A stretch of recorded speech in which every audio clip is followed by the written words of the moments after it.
Bienvenue dans le podcast Biomécanique, le podcast qui vous aide à comprendre la mécanique du corps, à améliorer vos entraînements, diminuer vos risques de blessures et le podcast qui vous permet de découvrir les secrets des athlètes et des spécialistes de leur domaine. On y parle d'entraînement, de performance, de blessures, de thérapie aussi, tout ce qui touche de près ou de loin à la santé, avec des invités exceptionnels à chaque épisode. Je m'appelle Jérôme Cazerolle, je suis ostéopathe à Montréal, au Canada. Et je voulais faire un épisode consacré entièrement au CrossFit depuis déjà un petit moment. Ce jour est enfin venu et pour cet événement, j'ai le plaisir d'accueillir Alexandre Jolivet. Il a commencé le CrossFit à 32 ans, un âge plutôt tardif pour certains, mais ça ne l'a pas empêché de devenir l'un des meilleurs crossfitters en France, de participer à de nombreuses compétitions réputées et de décrocher la deuxième place au CrossFit Games 2018 dans sa catégorie. On a discuté de ses débuts dans la compétition, comment il a découvert ce sport, quelles activités il a pratiquées avant et comment ça a pu lui servir. Quels sont les mouvements et les principes de base de cette discipline. Je lui ai demandé quelles étaient ses méthodes pour mieux récupérer, comment il se préparait avant et pour une compétition, quelle était sa relation avec les thérapies alternatives, comme l'ostéopathie, qui m'a d'ailleurs avoué apprécier beaucoup et consommer régulièrement. Donc on a beaucoup parlé de santé, de longévité sur ce podcast. Il m'a donné son avis sur les blessures au CrossFit. Est-ce qu'elles sont si fréquentes que ça? Et est-ce que le CrossFit est encore considéré aujourd'hui comme une activité vraiment dangereuse? Et en fin d'épisode, on a parlé d'un sujet un petit peu plus tabou, à savoir le dopage dans le CrossFit. Il m'a donné son opinion et son avis sur la question. Et si vous êtes curieux, je vous incite donc à rester jusqu'à la fin pour le découvrir. Sans plus attendre, je vous laisse découvrir ma conversation avec Alexandre. Et quant à nous, on se retrouve comme d'habitude en fin d'épisode. Alexandre, avant déjà de poser ma question habituelle de début d'épisode, est-ce que déjà tu peux nous donner ton palmarès dans le CrossFit pour qu'on ait une idée un petit peu de qui c'est que je reçois aujourd'hui? Ouais, avec plaisir. Alors dans le CrossFit, alors moi je fais du CrossFit depuis 2012. En termes de palmarès, ouais, j'ai un peu de mal à... On va dire que j'ai participé à pas mal de compétitions internationales. Et j'ai participé plusieurs fois aux Regionals en individuel et une fois en équipe. Et j'ai participé 3 fois au CrossFit Games. J'ai fini la première fois 13e, la deuxième fois 2e et la troisième fois 4e. 2e en 2018. J'étais qualifié cette année au Game. J'ai fini premier mondial aux Open et j'ai fini premier mondial au Master Qualifier. Malheureusement, comme tu le sais, les Games sont annulés cette année. Bon, en même temps, par rapport à la crise mondiale, ça me paraissait assez évident. Et puis voilà, j'ai participé 3 fois au Wodapalooza à Miami. J'ai fait 3 fois 2e. Donc j'ai fait 2e 2 années d'affilée en 35-39. J'ai également fait 2e il y a 2 ans en équipe RX, avec donc une équipe de 3 garçons en RX. J'ai fait, il y a longtemps, j'ai participé 2 fois au French Throwdown. J'ai fait une fois premier, une fois deuxième. Et puis voilà. Après, j'ai une petite satisfaction, c'est que je me suis qualifié aux Regionals aux États-Unis il y a 2 ans, à Salt Lake City. Et j'ai été l'athlète le plus vieil au monde à être qualifié. J'avais 38 ans, à être qualifié aux Regionals. Donc c'était super cool.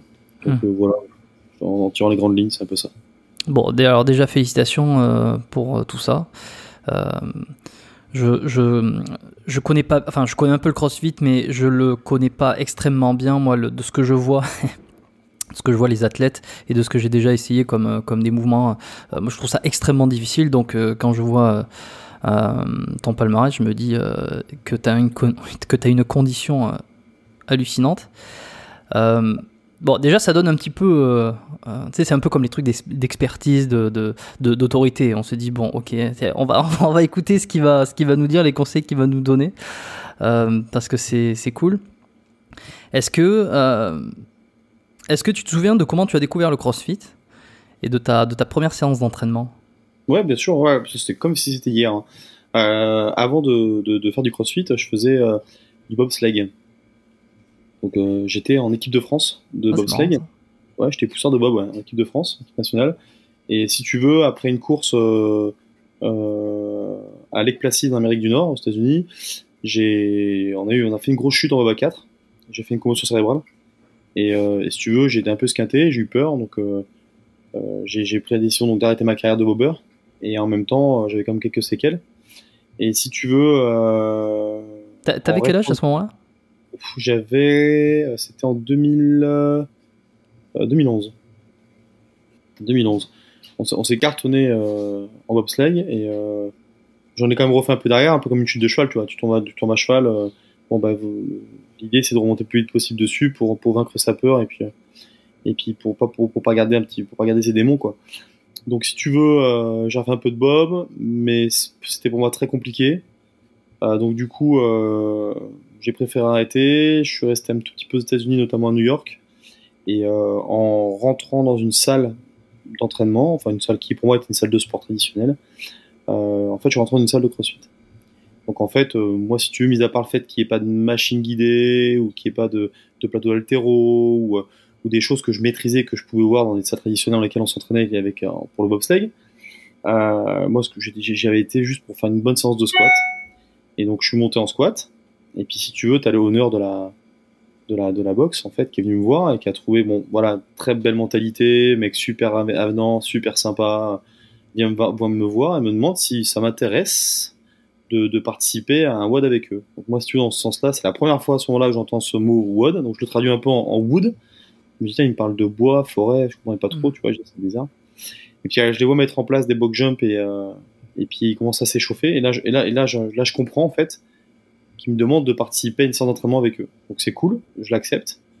Et là je fais mon premier WOD de toute ma vie, je fais un 21-15-9 deadlift box jump. Donc un WOD qui me semblait être à ma portée pour le coup, parce que quand on m'a expliqué, j'étais fort en deadlift, j'avais un très bon max en deadlift, et la barre n'était pas très lourde. Et puis j'avais avec le bobsleigh une bonne explosivité. Bon, j'avais pas une superbe endurance, mais 21-15-9 c'est quand même un format assez court. Donc je me lance dans le truc, je fais un temps qui visiblement avait assez impressionné le mec en question. Et il me dit c'est super, tu devrais faire du crossfit, machin. Et c'est maintenant, là à ce moment-là, que j'entends pour la première fois de ma vie le mot crossfit. Ok, parce qu'en fait, tu savais pas, tu avais fait un entraînement, mais tu disais que c'était peut-être un truc training et t'avais pas de. Ouais, mais c'est ça. Bon, en même temps, tu sais, étant militaire, j'avais fait un peu le tour de la question en termes de préparation physique, généralisée, on va dire, tu vois, pas. Et du coup, c'est vrai qu'on va voir des barres, voir des poids, voir un revêtement de sol, voir des box. Bon, c'était pas assez familier pour moi, donc quelque part, c'était pas forcément quelque chose qui me choquait. Mais le format qu'il m'avait proposé et puis il m'avait montré quand même quelques. Alors, bien entendu, je pense que sur les box jump, il y avait les 3/4 des box jump où j'étais no rep, bien entendu, parce que je savais pas qu'il fallait entendre les jambes, avoir une extension de hanche et autres. Ouais, et être stable sur la boxe. Mais quoi qu'il arrive, je me souviens que j'ai mis du temps à récupérer parce que c'était un effort dont je n'étais pas habitué. Et en même temps, ça m'a fait vachement plaisir parce que j'ai découvert quelque chose qui visiblement là, à ce moment-là, je pensais, allait vraiment me plaire. Donc j'ai pris du temps de discuter un petit peu avec lui. Il m'a dit que je devrais m'inscrire dans une box. Et à ce moment-là, en France, il me semble, si j'ai plus de bêtises, parce que tu sais, ça fait longtemps, il y avait que 3 box en France. Donc je crois qu'il y avait 3 ou 4. Il y avait Bordeaux, il y avait CrossFit Louvre, tu avais CrossFit Montpellier, et je suis pas sûr, mais je crois que tu avais CrossFit Toulouse à Beauzelle. À Toulouse, c'est CrossFit et Culture Fit, ça s'appelle. Et voilà. Donc du coup, pour moi, c'était compliqué parce qu'à ce moment-là, moi, j'étais à Gap. Parce que j'étais militaire pendant 20 ans. Donc j'étais chasseur alpin. Et moi, la boxe la plus proche de chez moi, elle était à 600 km. Donc pour moi, c'était clairement impossible d'aller dans une boxe. Donc ce que j'ai fait, c'est que j'ai simplement, comme j'étais moniteur de sport dans un régiment, on avait déjà des rameurs, on avait déjà des poids, on avait déjà des barres. J'ai juste pris un peu de thunes sur un Codévi, de manière à m'acheter un petit peu plus de matériel, de me trouver un endroit dans le régiment où je pouvais mettre en place mon matos. J'ai été sur Google, Google ton meilleur ami, et j'ai simplement, je me suis entraîné en fonction de mes connaissances en tant que moniteur de sport, le savoir que j'avais, et puis surtout j'étais entouré de gens autour de moi dans mon bureau des sports, comme on était assez nombreux, qui avaient tous on va dire des spécialités différentes. Et puis j'avais un pote qui était très bon en course à pied, j'en avais un autre, il y avait une nana qui était assez forte en gym, voilà. Puis j'ai pris un peu de chacun. Et puis j'ai réussi à perdre du poids parce qu'à l'époque je faisais presque 110 kilos quand je faisais du bobsleigh, donc j'étais vraiment massif. Et puis il a fallu que je perde du poids sans perdre trop de muscles. Il a fallu que je perde du poids sans perdre trop d'eau rapidement pour pas me blesser, que je révise un peu ma nutrition. Et puis tout doucement, en fait, tu vois, j'ai réussi à m'entraîner et puis à devenir vraiment un crossfitter à part entière, à ne faire plus que ça. Ok.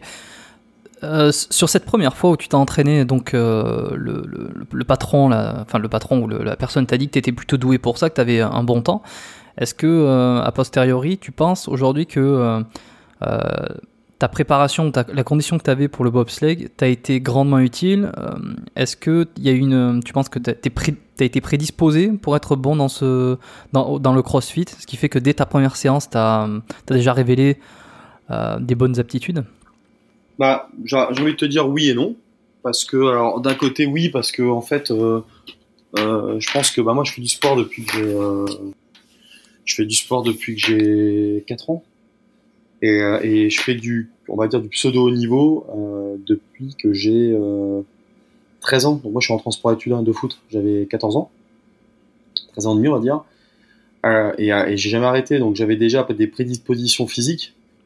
Quand j'étais plus jeune, si tu veux, j'avais déjà des cuisses plus épaisses que la moyenne des garçons.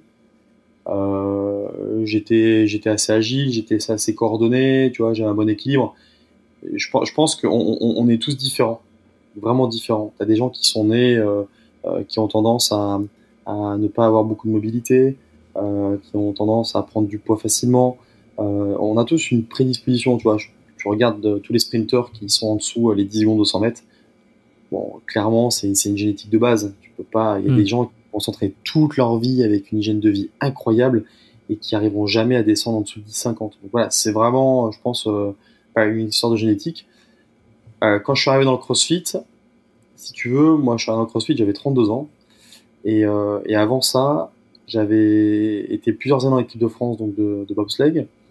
Avant, j'avais joué au rugby à un bon niveau, parce que je suis en équipe de France militaire, et j'ai également fait une année en tant que professionnel en Pro D2 à Albi. Donc j'ai pas énormément joué parce que je suis pas issu de l'école de rugby, mais j'ai quand même une licence pro à Albi en Pro D2. Et avant ça encore, je jouais au football et j'étais également en équipe de France militaire. Donc j'ai fait beaucoup de voyages avec l'équipe de France militaire du bataillon de Joinville. Et j'ai joué jusqu'à un très bon niveau national dans le civil. Donc oui, déjà, j'étais bercé par le sport depuis toute ma vie. Et puis comme j'étais un enfant assez turbulent, mes parents m'ont mis dans le sport très tôt. Ce qui fait qu'en fait, j'ai pas grandi ni avec les jeux vidéo, ni avec les bêtises qu'un enfant pourrait faire avec ses copains. Moi, j'ai vite grandi, si tu veux, avec savoir comment faire un sac pour aller en sport-études à l'école. Tu vois, voilà, j'étais bercé avec ça. Donc c'est sûr que quand je suis arrivé dans le CrossFit et que j'ai fait mon premier WOD, si tu veux, je tombais sur un mec qui était déjà très sensé, déjà hyper sympa, mais qui m'a vite fait comprendre que même si j'étais fort et que j'avais une super bonne prédisposition, il y avait un facteur qui allait jouer en ma défaveur, c'était le fait que j'étais hyper massif. Et que ça, quoi qu'il arrive, le CrossFit, c'est pas que soulever des barres, il y a aussi de la gymnastique, il y a aussi de la natation, il y a aussi de la course à pied, et que si je pouvais conserver un maximum de mon explosivité, de ma force, tout en perdant pas mal de poids et en étant plus agile, si tu veux, et plus endurant, oui, clairement, on m'a dit je pouvais être un bon crossfitter. Mais au vu de la forme physique que j'avais, oui, j'étais super fort. Mais par contre, il fallait quoi qu'il arrive que je fasse un gros travail enfin un énorme travail pour pouvoir essayer d'être parmi les meilleurs. Mais ça, c'est ce que je voulais dans ma tête. Et tu vois, et puis je partais aussi avec quelque chose qui est handicapant, c'est que je partais déjà, quand je voulais vraiment faire du crossfit, j'avais 32 ans. Donc je partais déjà avec un âge vachement avancé, faut pas l'oublier. Comment tu définirais le CrossFit exactement comme sport? C'est quoi les grands principes? Alors, à la base, le CrossFit, c'est être capable de... il faut que tu essayes d'être en tout cas, la grande ligne pour moi, c'est d'essayer d'être le plus en forme possible, le plus longtemps possible. Ça on parle du CrossFit santé. Ensuite, quand on va parler du CrossFit compétition, c'est essayer d'être le plus fort possible demain, plus fort qu'aujourd'hui, et aujourd'hui plus fort qu'hier. Maintenant, je pense que le CrossFit est assez vieux au niveau mondial et surtout au niveau américain. Nous, à notre niveau, enfin en tout cas moi, à mon niveau, je le vois d'une manière assez différente. En gros, moi aujourd'hui, j'ai 40 ans. J'aimerais continuer à en faire au moins encore à haut niveau 1 ou 2 ans. Par contre, rapidement, je vais plus rester dans le domaine de la santé à un moment donné. où l'idée pour moi, ça sera simplement de me sentir bien dans mes baskets, arborer un physique agréable et pouvoir être en forme pour m'occuper de mes enfants. Donc, tu vois, j'ai pas vraiment. Je pense qu'on chacun aborde son CrossFit de la manière dont il l'entend. Tu vois, t'en as qui veulent absolument faire que de l'intensité, donc c'est se mettre des cartouches. T'as des gens qui font du CrossFit juste pour perdre du poids. T'as des gens qui font du CrossFit juste pour cet esprit camaraderie. Et puis surtout pour apprendre de nouvelles choses, comme se mettre en poirier contre un mur.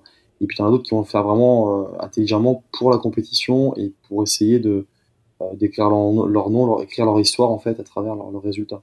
Je pense que CrossFit c'est super varié, quoi. C'est extrêmement varié, à la fois varié, constamment varié dans cette discipline en elle-même, qui est à la base une préparation physique, hein. Mais tu peux aussi la varier dans la manière dont toi tu l'abordes. Toi, tu vas peut-être y aller pour plus t'entretenir et te sentir bien, et puis apprendre plein de choses. Et t'en as d'autres comme moi qui vont le pratiquer pour être le plus fort possible sur chaque mouvement, de manière à être le plus performant possible lors des différentes compétitions. Ouais, ça va varier des objectifs de chacun. Tout à l'heure, tu m'as parlé de WOD.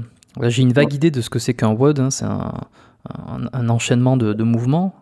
Ouais, tu vas mieux le définir que moi pour le coup, le WOD, et peut-être aussi ça va en découler des mouvements de base qu'il existe dans le CrossFit qui se rapproche énormément de l'haltérophilie. Ouais.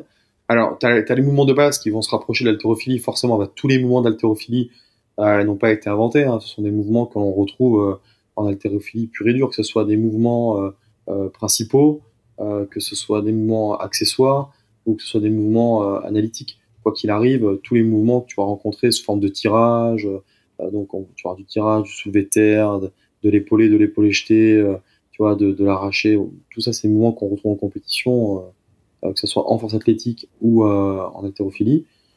Après, tu as des mouvements gymniques dans le CrossFit qui vont être sur de la gym pure, de ce qu'on retrouve dans le CrossFit, hein, des bar muscle-up, des butterfly, donc tu sais, c'est les tractions en forme un peu de papillon, tu vois, enroulées, en passant que le menton, ça s'appelle des pull-ups, ou alors en touchant la poitrine, ça s'appelle chest to bar. Le CrossFit, c'est vraiment extrêmement varié. Quand on parle de WOD, en fait, c'est un work of the day, c'est l'exercice du jour.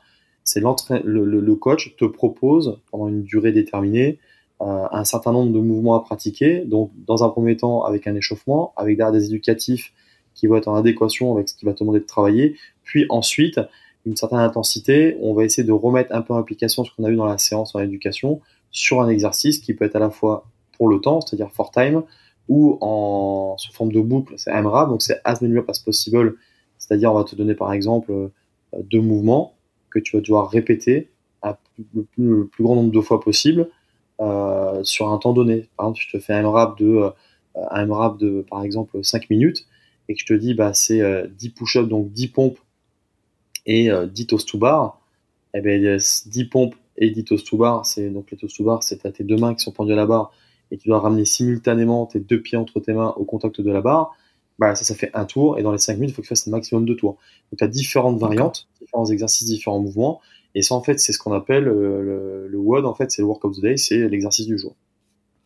Ok, on voit que c'est très complet, d'un point de vue, tu développes de la force, tu développes du muscle aussi, qui va être plus... Alors, on dit souvent que c'est la conséquence, en fait, hein.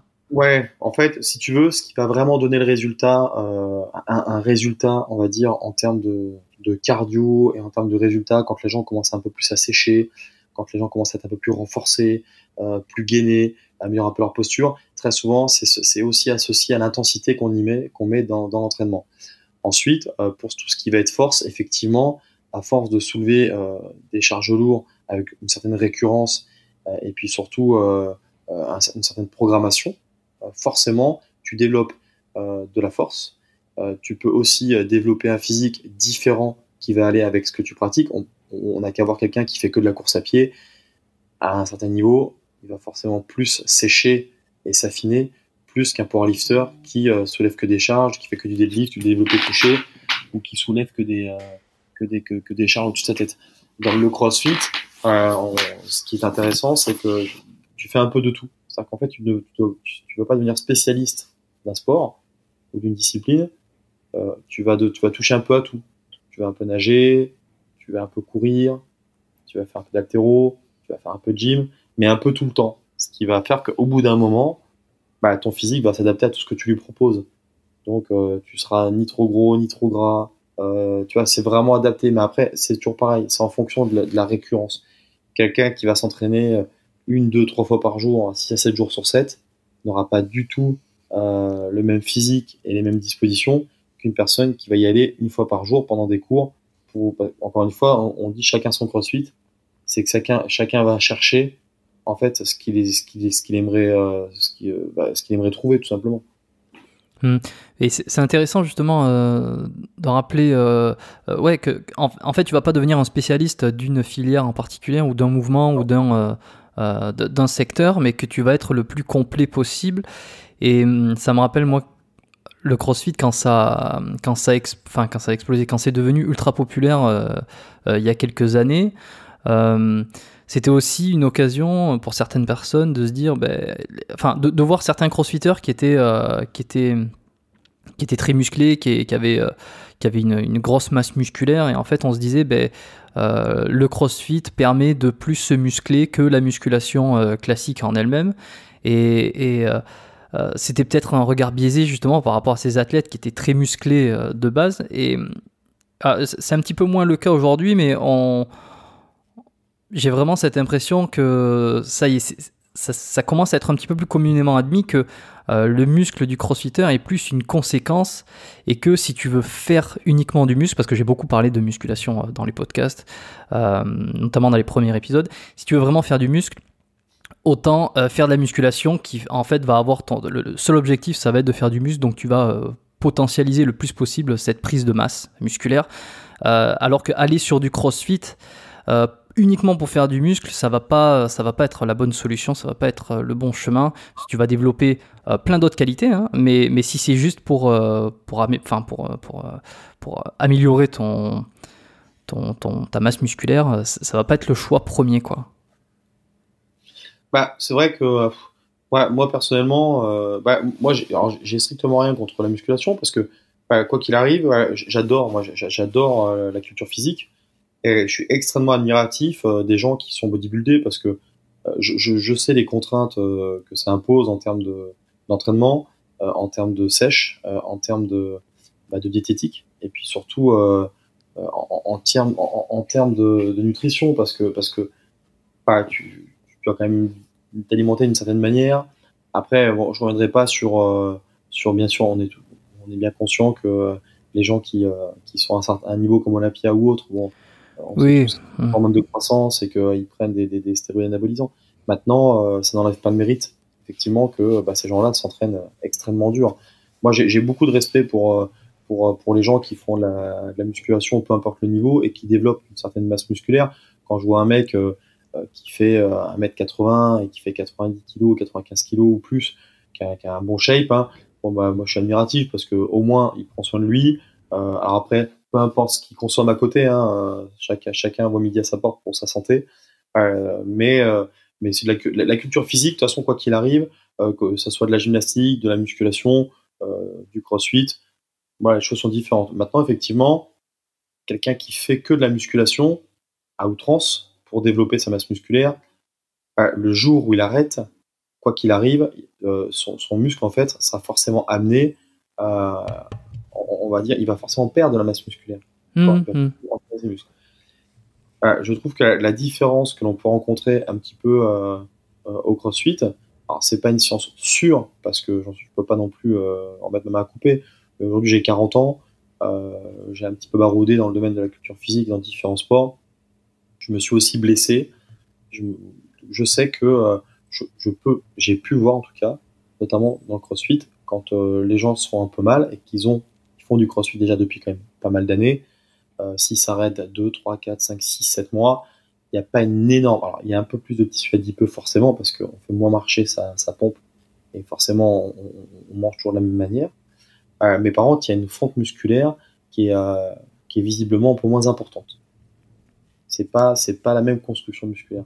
Et comment tu l'expliquerais, ça ? Ben écoute, je vais pas faire le youtubeur de base à donner une science que je maîtrise pas.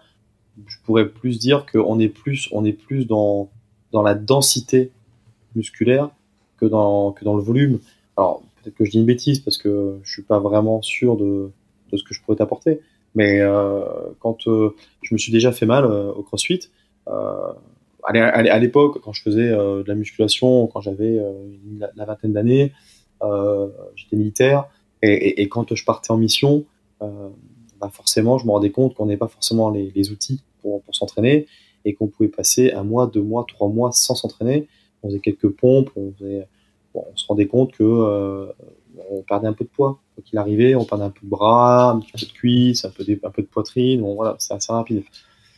Après, il m'est arrivé de me blesser au CrossFit. Alors certaines personnes diront que de par l'âge, la maturité musculaire, machin, bon, probablement, c'est possible. Mais il m'est arrivé de m'arrêter plusieurs semaines, plusieurs mois, et de quasiment voir aucune différence sur mon physique. Je me suis, alors, ça va être un bon test, hein, parce que je me suis, lors d'une chute en bobsleigh il y a des années, je me suis fait mal à l'épaule, et j'ai été obligé de me faire souvent piquer au corticoïde dans l'épaule pour soulager une énorme tendinite et une malformation d'un os acromial. Donc du coup, là, comme les games ont été annulés, j'ai une fenêtre de plus de 5 mois, et j'ai pris la décision de me faire opérer. Ça fait beaucoup trop souffrir, donc j'ai pris la décision de me faire opérer. Je me fais opérer le 4 juin, et juin et juillet, on va dire jusqu'au 10 août, je pourrais quasiment plus du tout faire la moindre minute de sport. Donc ça va être un bon vecteur de voir si pendant plus de 2 mois, sans faire quasiment aucune activité physique, est-ce que je vais, en mangeant correctement, est-ce que je vais fondre musculairement, ou est-ce que je vais, à 2 ou 3 kilos près, conserver mon volume musculaire. Je pense que c'est une question de densité. Et puis, ce qu'il faut savoir, c'est que quand les gens font beaucoup de musculation, c'est aussi beaucoup des circuits fermés, dans le sens où c'est beaucoup d'isolation. Beaucoup d'isolation. Quand le mec bosse son biceps ou son dos, c'est d'adopter une super belle posture, de manière à vraiment bien isoler le muscle qui cherche à travailler. Nous, dans le CrossFit, on n'isole rien du tout, dans le sens où c'est des burpees over the bar, c'est facing bar, overbox, facing box, enfin, tu vois, on fait des muscle-up, on court, on saute, on nage, voilà, on fait tout. Donc, quelque part, on fait bosser tout, mais tout le temps, sans cibler quelque chose en particulier. Ok. Pour les auditeurs qui nous écoutent, peut-être qu'il y en a certains qui ont commencé le CrossFit ou d'autres qui ont envie de s'y mettre, d'essayer. Ouais. Comment on devient bon en CrossFit? Comment Alors, on peut s'améliorer? j'ai pas la formule magique, parce que moi, personnellement, je me considère absolument pas comme quelqu'un de bon. Oh bah quand même.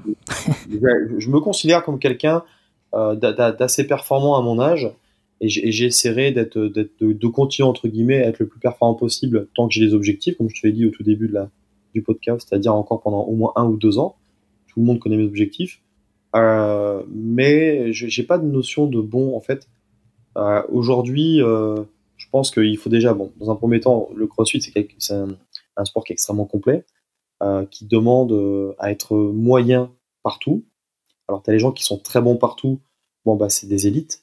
Je pense notamment à Matt Fraser, à Patrick Vellner, à Tia-Claire Toomey chez les femmes, Sarah Seguin-Dottir. Bon, tu vois, t'as beaucoup d'hommes et de femmes qui s'entraînent énormément depuis des années, avec des entraîneurs, avec vraiment un staff important. Maintenant, la personne qui veut simplement commencer le CrossFit, et c'est comme ça que je l'ai fait, parce que je trouvais ça chouette, et pour voir juste où ça pouvait m'amener. Et ça voulait dire, en gros, bah, déjà, dans un premier temps, bah, écouter ce qu'on te dit, parce que tu maîtrises pas tout. Donc, l'avantage, c'est que c'est tellement démocratisé, et il y a tellement de box dans le monde aujourd'hui, que n'importe quelle personne qui souhaite, en fait, s'y mettre, bah, va devoir commencer par déjà savoir ce que c'est, donc faire les fondations, apprendre à savoir quels sont les mouvements, à quoi ça sert, pourquoi ou comment on peut la retrouver dans la vie du quotidien, avoir un coach pertinent qui va un peu driver tout ça, participer à des cours, écouter ce qu'on te dit, se faire coacher, comprendre les mouvements, à quoi ça sert, comment, le placement, les différents points de performance à corriger en haltérophilie, parce que faut pas oublier que souvent les gens, admettons quelqu'un qui a fait du football américain ou même du soccer, arrive dans une salle de CrossFit, c'est peut-être quelqu'un qui a jamais mis la tête en bas. C'est quelqu'un qui a jamais fait d'haltérophilie. Tu vois, donc bien écouter. Et puis en fait, je pense qu'au bout d'un moment, c'est tes coachs en fait qui vont tout doucement se rendre compte que bah, tu as une bonne mobilité, que tu as un bon placement lors des différents exercices d'haltérophilie, qu'en gym, tu as un bon équilibre. Et en fait, c'est la somme de tout ça. Et puis c'est aussi ta motivation personnelle qui va faire qu'on va peut-être te proposer de faire un séminaire, un week-end, soit sur un côté cardio, soit sur un côté strongman. Et puis petit à petit, en fait, c'est plus tes capacités physiques, ton envie, et puis l'écoute de tes coachs, qui va te permettre de, oui ou non, de franchir au fur et à mesure des étapes. Et puis au bout d'un an, 2 ans, 3 ans, 4 ans, te rendre compte que tu as un niveau super intéressant, ou même peut-être plus tôt, hein, et de pouvoir faire la compétition. En fait, j'ai pas vraiment Moi, ce que je dis, c'est déjà, faut pas brûler les étapes. Il faut prendre son temps. Il faut bien écouter les spécialistes. Et ensuite, donc les coachs, en l'occurrence, dans les box. Et puis ensuite, c'est un ensemble de choses, en fait, qui va autour de toi, qui va te montrer est-ce que tu as le potentiel de franchir les étapes. Enfin, c'est tout. Hein. J'ai pas de remède, j'ai pas de formule magique. Non. Oui, non, bien sûr, il n'y a pas de remède miracle. Alors, en plus, on voit quand même qu'il y a une très grosse composante technique. Et même en ayant pratiqué différents sports auparavant, on n'est pas exempt de ne pas prendre de coach ou de ne pas vraiment faire attention à sa technique. Tu le dis, des mouvements d'haltérophilie, par exemple, ça s'apprend. Il y a une grosse coordination, il y a le fait de savoir se placer pour ne pas se blesser, enfin déjà pour sa propre sécurité. Et ça, même quelqu'un qui a fait des années de musculation ou d'autres sports, c'est un petit peu comme si sur ces domaines-là, il prenait tout à zéro, quoi. Donc, c'est pas parce que quelqu'un est déjà une bonne condition et plus ou moins sportif qu'il peut y aller la tête dans le mur à fond. Ça va le conduire directement à la blessure. Ouais, évidemment. C'est comme si moi, j'allais demain. Je décidais d'aller faire du ski de fond. En soi, c'est pas si compliqué que ça que de tenir sur des skis si tu fais déjà du ski d'hiver. Mais tu as une composante technique super compliquée et tu peux pas apprendre comme ça en 2 heures. Il faut quelqu'un qui te donne des conseils, qui te donne des cours, qui t'explique pas mal de types et d'astuces et qui corrige beaucoup de choses pour que tu puisses à peu près faire du ski de fond correctement. Chaque sport est complètement différent.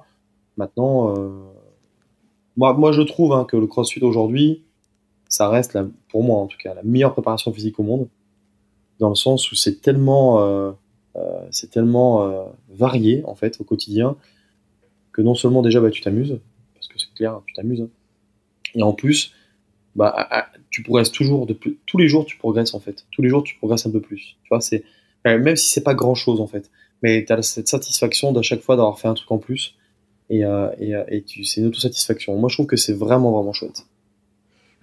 Ça a été un sport qui a été plutôt décrié. Ça l'est moins parce que justement, j'ai l'impression que ça commence à être un peu plus encadré, où il y a une conscience qui est faite sur ça, surtout cet aspect technique où il faut y aller progressivement, où il faut pas faire n'importe quoi.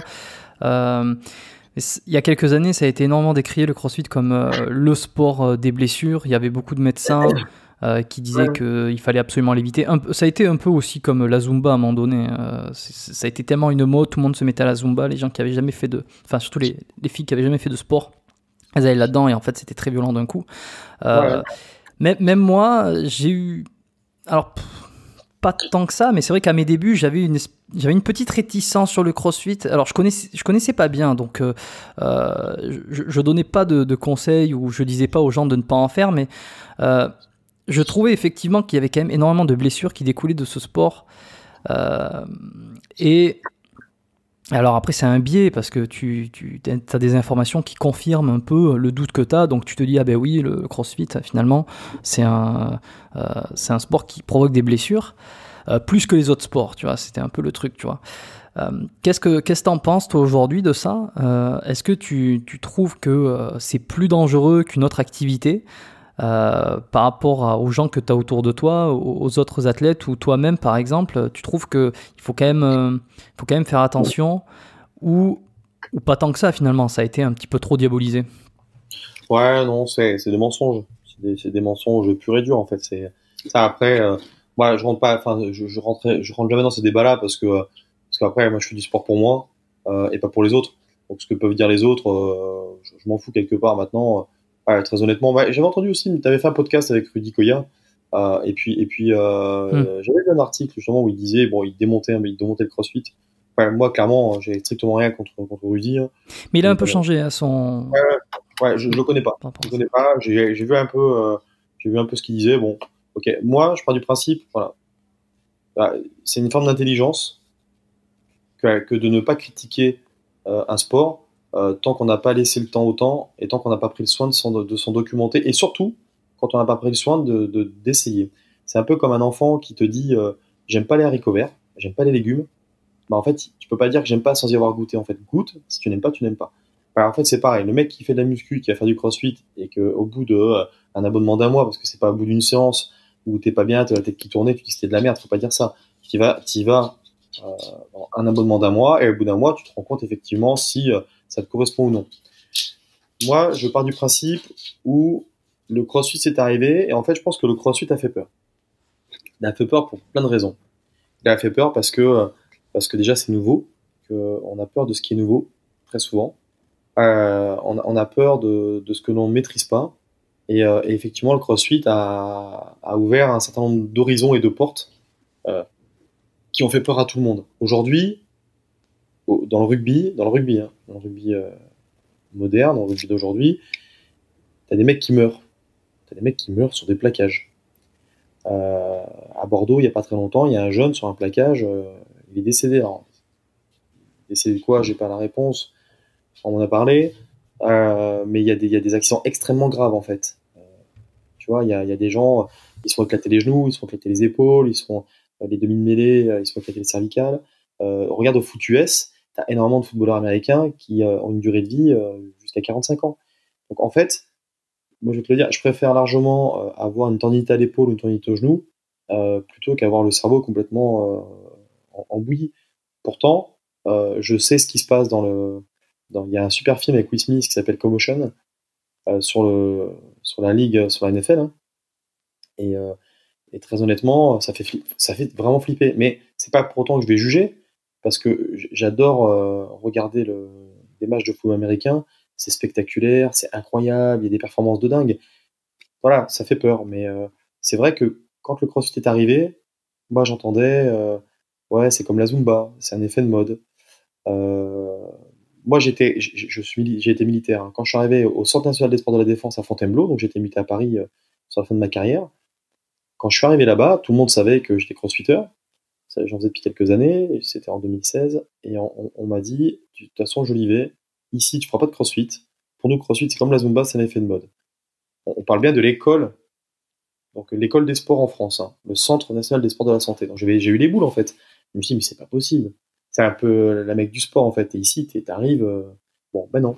Je pense qu'en fait, on est trop sur nos gardes tout le temps, en fait. On laisse pas le temps. Il y a un nouveau truc qui arrive. Il faut l'accepter. Moi, la Zumba, quand c'est arrivé, j'ai jamais été contre la Zumba. Je l'ai pas spécialement pour, hein. Mais je veux dire, quand tu vois les nanas, comme tu le dis, qui font pas de sport et qui avec un peu de musique, une petite ceinture avec des fleurs et tout, c'est sympa. Et elles dansent, elles transpirent, elles perdent 1 ou 2 kilos. En fait, elles viennent chercher un autre truc. Elles viennent chercher à transpirer, elles viennent chercher à perdre du poids. Voilà. Le CrossFit s'est arrivé, ça a amené une nouvelle méthode d'entraînement. Bon, voilà, c'est un truc en plus. Alors, il y en a qui vont dire le CrossFit, ça n'a rien à inventer et tout. Peut-être, et peut-être pas. En fait, tu vois, il faut juste laisser en fait le libre arbitre à tout le monde. Donc en fait, oui, effectivement, on se blesse dans le CrossFit, au même titre qu'on se blesse dans le football, au même titre qu'on se blesse dans le rugby, au même titre que les mecs qui sautent en parachute, bah, ça arrive hein, que des parachutes malheureusement ne s'ouvrent pas. Tu vois ce que je veux dire? Enfin, à mon avis, je pense que dans chaque sport, dans chaque sport, j'ai tellement d'exemples à te donner de gens qui soit ont perdu la vie ou alors qui se sont gravement blessés dans des sports. Et effectivement, aujourd'hui, bah, dans le CrossFit, il y a des blessés. Mais en même temps, j'ai envie de dire quelque chose. Je sais que tu es ostéopathe, Jérôme. Mm-hmm. Si les gens se faisaient pas mal, tu n'auras pas de travail. C'est vrai. Donc, quelque part, j'ai envie de te dire, il faut aussi des gens qui se blessent pour que tu puisses travailler. Et il faut aussi que des gens se blessent pour te faire travailler, mais pour que toi, tu leur expliques comment ils doivent faire pour éviter de se reblesser. Ouais, c'est là où j'allais rebondir justement, c'est ça. Il faut des gens qui se blessent pour qu'ils comprennent, peu importe que ce soit avec moi ou avec un collègue ou alors avec une autre thérapie, mais c'est le fait de se blesser. Alors le mieux c'est de ne pas se blesser trop violemment, mais c'est le fait de se blesser qu'on apprend, qu'on fait mieux et qu'on progresse aussi d'une certaine façon. Mais après, tu sais, très souvent, les blessures, c'est souvent des blessures bêtes. Et souvent, les gens se font aussi mal parce qu'ils en font un peu plus ou parce que ils décident un petit peu d'en faire à leur tête. C'est rare, c'est très très rare, les gens qui se blessent à cause d'un coach, par exemple. Très souvent, les gens se font mal parce que, tu vois, ils font un peu les sauvages. Et puis aussi, ce qu'il faut retenir, c'est que c'est aussi la répétition. Tu vois, la répétition. Tu prends l'exemple un masseur professionnel, à force de masser, bah, il peut se retrouver à un moment donné avec une tendinite de l'épaule. Tu prends un boulanger, à force de pétrir le pain, bah, ils sont bourrés de tendinite aux épaules, épicondylite, épiarthrite, arthrose au poignet, tu vois. Donc, quelque part, c'est aussi la répétition, la récurrence des mouvements qui amène des tendinites ou des inflammations, voilà. Il y a aussi l'alimentation, il y a plein de choses. Donc, en fait, je pense que c'est pas tant le CrossFit qui blesse beaucoup de personnes. Je pense que c'est la vie au quotidien qui fait que bah, les gens, le mec qui se lève tous les matins à 6 ou 7 heures, qui rentre chez lui le soir à 20 heures et qui a dans sa journée de travail en plus une petite séance de CrossFit, c'est pas forcément non plus la séance de CrossFit qui l'a blessé, c'est le tout de sa journée, de sa semaine, de son âge, de tout qui fait que voilà, il a peut-être pas assez bu ce jour-là parce qu'il a eu 2 ou 3 réunions et puis il a été à l'entraînement le soir et puis il a un petit peu de force, tu vois, voilà, c'est un tout en fait, c'est pas sûr que si à chaque fois que quelqu'un a une séance de CrossFit il se blessait, bon, on se poserait des questions, mais bon, très honnêtement, c'est un très faible pourcentage par rapport au nombre de pratiquants dans le monde. Ouais. C'est vrai que c'est toujours un ensemble de facteurs qui va mener à la blessure. Bien sûr. Le mouvement délétère ou le mouvement mal contrôlé qui va déclencher la douleur va être très souvent un peu comme on dit la goutte d'eau qui va faire déborder le vase, mais le vase il a été rempli auparavant par beaucoup de composantes comme ça, la fatigue, la récupération, la sursollicitation, l'alimentation, etc. etc. Exactement. Ouais, exactement.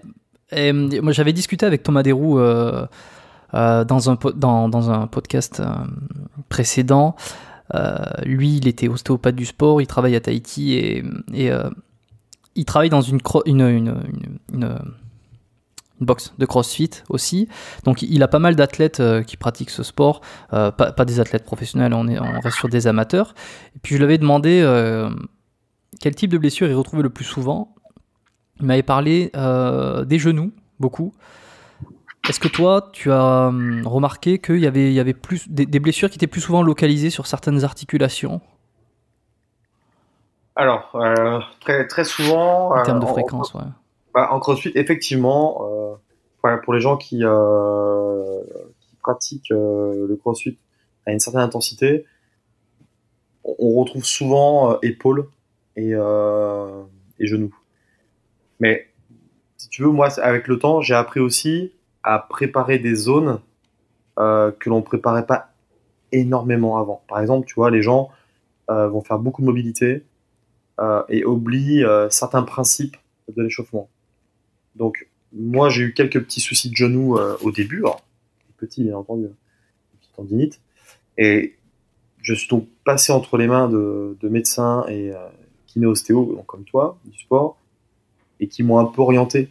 En fait, ils trouvaient que ma méthode d'échauffement, mon rhum était très bon, mais que ça manquait un peu de préparation. Donc moi, dans mon protocole, je vais faire un déverrouillage articulaire, un échauffement musculaire, et après un échauffement cardiovasculaire, cardiopulmonaire, en fonction de ce que je vais travailler. Mais j'ai oublié aussi de préparer les zones qui allaient un peu être trop sollicitées, comme par exemple les genoux.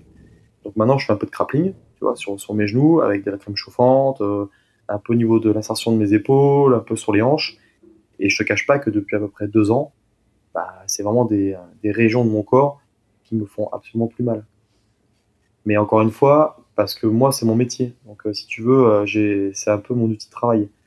Je peux aussi comprendre que les gens qui sont dans un cours vont simplement suivre l'échauffement que va leur proposer le coach. Et il suffit que le coach, malheureusement, n'ait pas forcément le temps dans 1 heure de faire un gros échauffement, même si je sais qu'il va prendre soin de le faire comme il faut. Avec la récurrence, à un moment donné, il suffit que les gens, tu le sais aussi bien que moi, ne boivent pas suffisamment bien ou ne s'étirent jamais, ne font pas d'assouplissement. À un moment donné, oui, il y a des gens qui vont venir te voir parce qu'ils auront mal aux genoux. Donc, c'est toujours pareil, il y a tellement de facteurs autour de ça qu'on ne sait pas vraiment. Enfin, oui, forcément, mal au genou, très souvent, c'est à force de faire des flexions, mais comment elles ont été faites. Et puis encore une fois, tu as des gens qui ne savent même pas s'ils sont pronateurs ou supinateurs. Tu vois, il y a des gens qui vont acheter des chaussures, ils ne savent même pas s'ils doivent mettre des semelles dedans ou pas. Donc en fait, tu vois, il y a plein de facteurs, plein. Donc en fait, c'est hyper, oui, effectivement, il y a des problèmes de genoux, mais il a bossé dans une box, mais je veux dire, il n'a pas, si dans la box dans laquelle il travaille, il y a, admettons, 500 adhérents, bon, bah, il faut demander le nombre de personnes qui sont venues voir pour le genou. Ça se trouve, ça sera encore une fois un très faible pourcentage. Donc, tu vois, c'est sûr, quand on dit, j'ai 10 personnes qui sont venues me voir, c'est énorme. C'est vrai que c'est beaucoup, mais sur 500, c'est rien. C'est toujours pareil. Toi, aujourd'hui, donc, tu as 40 ans, tu as commencé le CrossFit à 32. Ouais. Sur toutes ces années de pratique, tu me parlais d'échauffement, que ton échauffement a évolué. Est-ce que tu as remarqué qu'au fur et à mesure des années, il te fallait de plus en plus de temps pour t'échauffer, que ton corps demandait plus de préparation avant un entraînement, ou pas nécessairement en fait, c'est juste d'être plus efficace, mais que ça demande pas, le corps ne prend pas plus de temps pour se chauffer? Alors, ouais, non, je trouve pas en fait. C'est pas là où je vois la différence. Ouais, je me suis toujours échauffé très longuement. En fait, j'ai toujours pris entre 25 et 40 minutes pour m'échauffer. Je prends vraiment mon temps de bien m'échauffer. Je suis prof de sport, donc l'armée était une très belle école de formation pour les moniteurs de sport. Où la première chose pour laquelle de ce que l'on va nous inculquer, ça va vraiment être l'échauffement de base. Donc en gros, ça c'est un truc que j'ai vraiment bien retenu parce que je sais que ça va me servir. Non, je m'échauffe très bien. Là où je vois la différence sur la récupération, donc avant pour pouvoir m'entraîner 2 à 3 fois par jour, voilà, je faisais simplement un petit bain de glace, tu vois, je faisais une petite sieste, j'étirais un peu, voilà, quelques assouplissements, et pour le lendemain, pas grand chose, un peu de massage et autres. Maintenant, à 40 ans, quand j'ai fini ma journée d'entraînement, il y a une deuxième journée qui commence, c'est celle de la récupération. Ça veut dire que il va falloir que j'essaie, en tout cas, alors, je peux pas le faire tous les jours, bien entendu, parce qu'il y a des contraintes de vie, mais j'essaie quasiment de consacrer entre 30 et 45 minutes par jour, en plus de mon entraînement, à la récupération. Donc ça peut être du Normatec, donc des chaussettes de compression, c'est des bottes de compression, le bain de glace, ça peut être la luminothérapie, ça peut être le massage. Donc, j'essaie vraiment de mettre en place plein de protocoles de récup de façon à pouvoir repartir le lendemain frais comme un gardon. Alors, très honnêtement, jusqu'au mercredi, j'arrive vraiment à repartir tous les matins quasiment comme le lundi, quoi. C'est vraiment chouette. Et après, effectivement, je régresse un petit peu en termes de récupération. C'est la raison pour laquelle je diminue un tout petit peu mes entraînements sur la fin de semaine. Mais de toute façon, quoi qu'il arrive, hein, le corps est fait pour regresser. Donc, on essaie de ralentir cette diminution le plus tardivement possible. Et qu'on le veuille ou non, elle vient, quoi, elle arrive. Donc, Et parmi toutes celles que tu as citées, des méthodes de récupération, entre le massage, le froid, les étirements, est-ce qu'il y en a un qui te réussit mieux, ou en tout cas où tu as de meilleures sensations, qui te plaît le plus? Alors peut-être se faire masser, c'est peut-être extrêmement plaisant, mais ouais. Laquelle te correspond le mieux si tu devais en garder qu'une seule? Je garderais que les mains. Il y a rien, il y a aucun aujourd'hui élément. Il y en a un qui est très complémentaire, mais il y a rien qui remplace des mains en fait. Il y a vraiment rien. Quand tu as un bon kiné-ostéo qui te connaît, qui a pas peur de te rentrer dans le muscle, qui a pas peur d'aller chercher l'insertion, la terminaison, de t'expliquer l'anatomie, de vraiment masser des zones. Il n'y a rien qui remplace des mains. Très honnêtement, c'est exceptionnel. Le froid, t'as un côté un peu placebo. On peut dire ce qu'on veut. Il y a des études qui ont été faites. Un mec qui me dit, moi, je fais de la cryo 2 fois par semaine. Bon. Il y a des études très poussées qui ont été faites. Il y a un gros effet placebo. Le froid, c'est très très bon pour tout ce qui est hématome, tout ce qui est coups. Les rugbyman qui prennent des chocs, ou les boxeurs qui font de la boxe taille. Bon. Les bains de froid, c'est très très bon pour la diminution des hématomes, et puis pour faire passer un peu la douleur, c'est très bon. La luminothérapie, c'est prouvé pour être très bien, mais ça coûterait extrêmement cher de faire comme ils font dans la NFL, d'avoir des cabines de luminothérapie. Tu sais comment ça fonctionne, toi, la luminothérapie? Je connais pas bien. Ouais, bah en fait, c'est pour les mitochondries. Ouais. En fait, c'est pour la régénération des muscles, hein, c'est la lumière rouge, on appelle ça. Et si tu veux, il y a des études qui ont été faites entre l'électrostimulation, entre la cryothérapie et l'immunothérapie. Bon, ben, c'est pas compliqué, hein, c'était fait par des scientifiques. Bon, bah, la immunothérapie, c'est ce qu'il y a c'est incroyable. Mais le souci, c'est que ça coûte extrêmement cher. Moi, tu vois, j'ai un petit boîtier qui coûte 800 balles. Et ça ne fait que des petits endroits. Dans la NFL, ils ont des cabines entières de luminothérapie, quoi. Donc, ça coûte une fortune. Mais il y a des retours qui sont super probants, quoi. C'est exceptionnel. Ok. Ouais. Après, ce qui est complémentaire, c'est le caisson hyperbare. Ça, c'est vraiment le caisson hyperbare, c'est les échanges gazeux, quoi. Tu rentres dans un caisson pendant 1 heure, tu as 94% d'oxygène pur. Moi, pour la récupération, c'est juste exceptionnel. Tu te fais masser 1 fois par semaine et tu fais 1 heure de caisson hyperbare par jour. Bon, bah, c'est réglé, hein. Jusqu'à tes 50 ans, tu as 20 ans, quoi. Ça, c'est clair. Ça, c'est peut-être même un de mes prochains investissements. Ça coûte extrêmement cher, bien entendu, très très cher. Mais c'est peut-être un de mes prochains investissements. Bon, après, j'essaie de le rentabiliser. Je suis en train de voir avec une compagnie là, espagnole pour en procurer un. Au Canada, ça coûte 26 000 $. Donc ça coûte extrêmement cher. Euh, en Europe, c'est un peu moins cher. Et là, je suis en négociation, mais c'est vraiment quelque chose d'exceptionnel, ça. C'est vraiment, vraiment. Moi, j'ai eu l'occasion d'en faire. J'ai un copain. J'ai un copain, moi, canadien, là, chez qui j'étais au Québec, à Rivière-du-Loup, qui s'appelle Mickaël Laverrière, qui a fait des CrossFit Games. On est assez proches. J'étais chez lui pour Noël et j'en ai fait régulièrement. Bon, je vais pas te mentir, hein, la récupération, enfin, tu récupères x 10, quoi. Enfin, c'est exceptionnel. Exceptionnel. T'as plus de Ok. courbatures, bah, après, voilà. J'avais discuté un peu de toutes les méthodes, enfin, peut-être pas toutes, hein, parce que celle-là, il me semble pas, mais de pas mal de méthodes de récupération dans un des épisodes précédents qui est sorti il y a pas très longtemps. On n'avait pas tout abordé. Je pense qu'on a parlé de luminothérapie, mais sans évoquer le terme de luminothérapie. Maintenant, je fais des liens, enfin sans évoquer exactement le nom luminothérapie, mais Steve m'avait parlé beaucoup d'une méthode comme ça qui agissait sur les mitochondries, sur la récupération, que c'était très efficace. Donc je fais les liens, si les gens sont intéressés, ils peuvent aller écouter, c'est le podcast avec Steve Compagnon. Donc les mains, toi, c'est ce que tu préfères. Et est-ce que tu connais un peu les grandes lignes de ta posture ou les choses qui reviennent très souvent sur des déséquilibres qui fait que tu vas voir ton ostéo, ton kiné régulièrement pour te réajuster, on va dire, te rééquilibrer dans ta mobilité, dans ta posture? Ah bah, très, très honnêtement, oui, c'est moi j'ai besoin d'aller voir régulièrement mon ostéo pour différentes raisons. À partir du moment où de toute façon, tu peux aller voir l'ostéo tous les jours. Tu auras toujours quelque chose. Si tu es vraiment athlète de haut niveau et que ce ne serait-ce que rien que de courir, de sauter, de bondir, de ramper, de nager, de pédaler, on n'a pas exactement la même force du pied droit que du pied gauche, de la main droite, de la main gauche. On n'a pas une symétrie parfaite de nos membres. Sur la position sagittale, on te coupe en deux. Tout ce qui est à droite, tu l'as également à gauche, sauf bien sûr ma formation physique, mais t'as pas la même. Tout n'est pas symétrique. Moi, ça, je l'ai compris assez tôt, et c'est la raison pour laquelle j'essaie de voir mon ostéo 1 à 2 fois par semaine. Je le vois donc en milieu de semaine, en général le mercredi, et j'aime bien le voir le samedi quand j'ai fini ma semaine. Et à chaque fois, et depuis des années, hein, chaque fois que je le vois, même si c'est pas grand chose, il y a toujours un petit réalignement à faire. Alors des fois, c'est le péroné qui a bougé, des fois, c'est un peu la cheville qui a bloqué, des fois, c'est le bassin qui a fait une petite antéversion, des fois, c'est les épaules. Il y a plein de petites choses, une épaule qui est un peu fermée. Alors c'est rien, en soi, quand des fois j'y vais, ça dure 15 minutes même pas.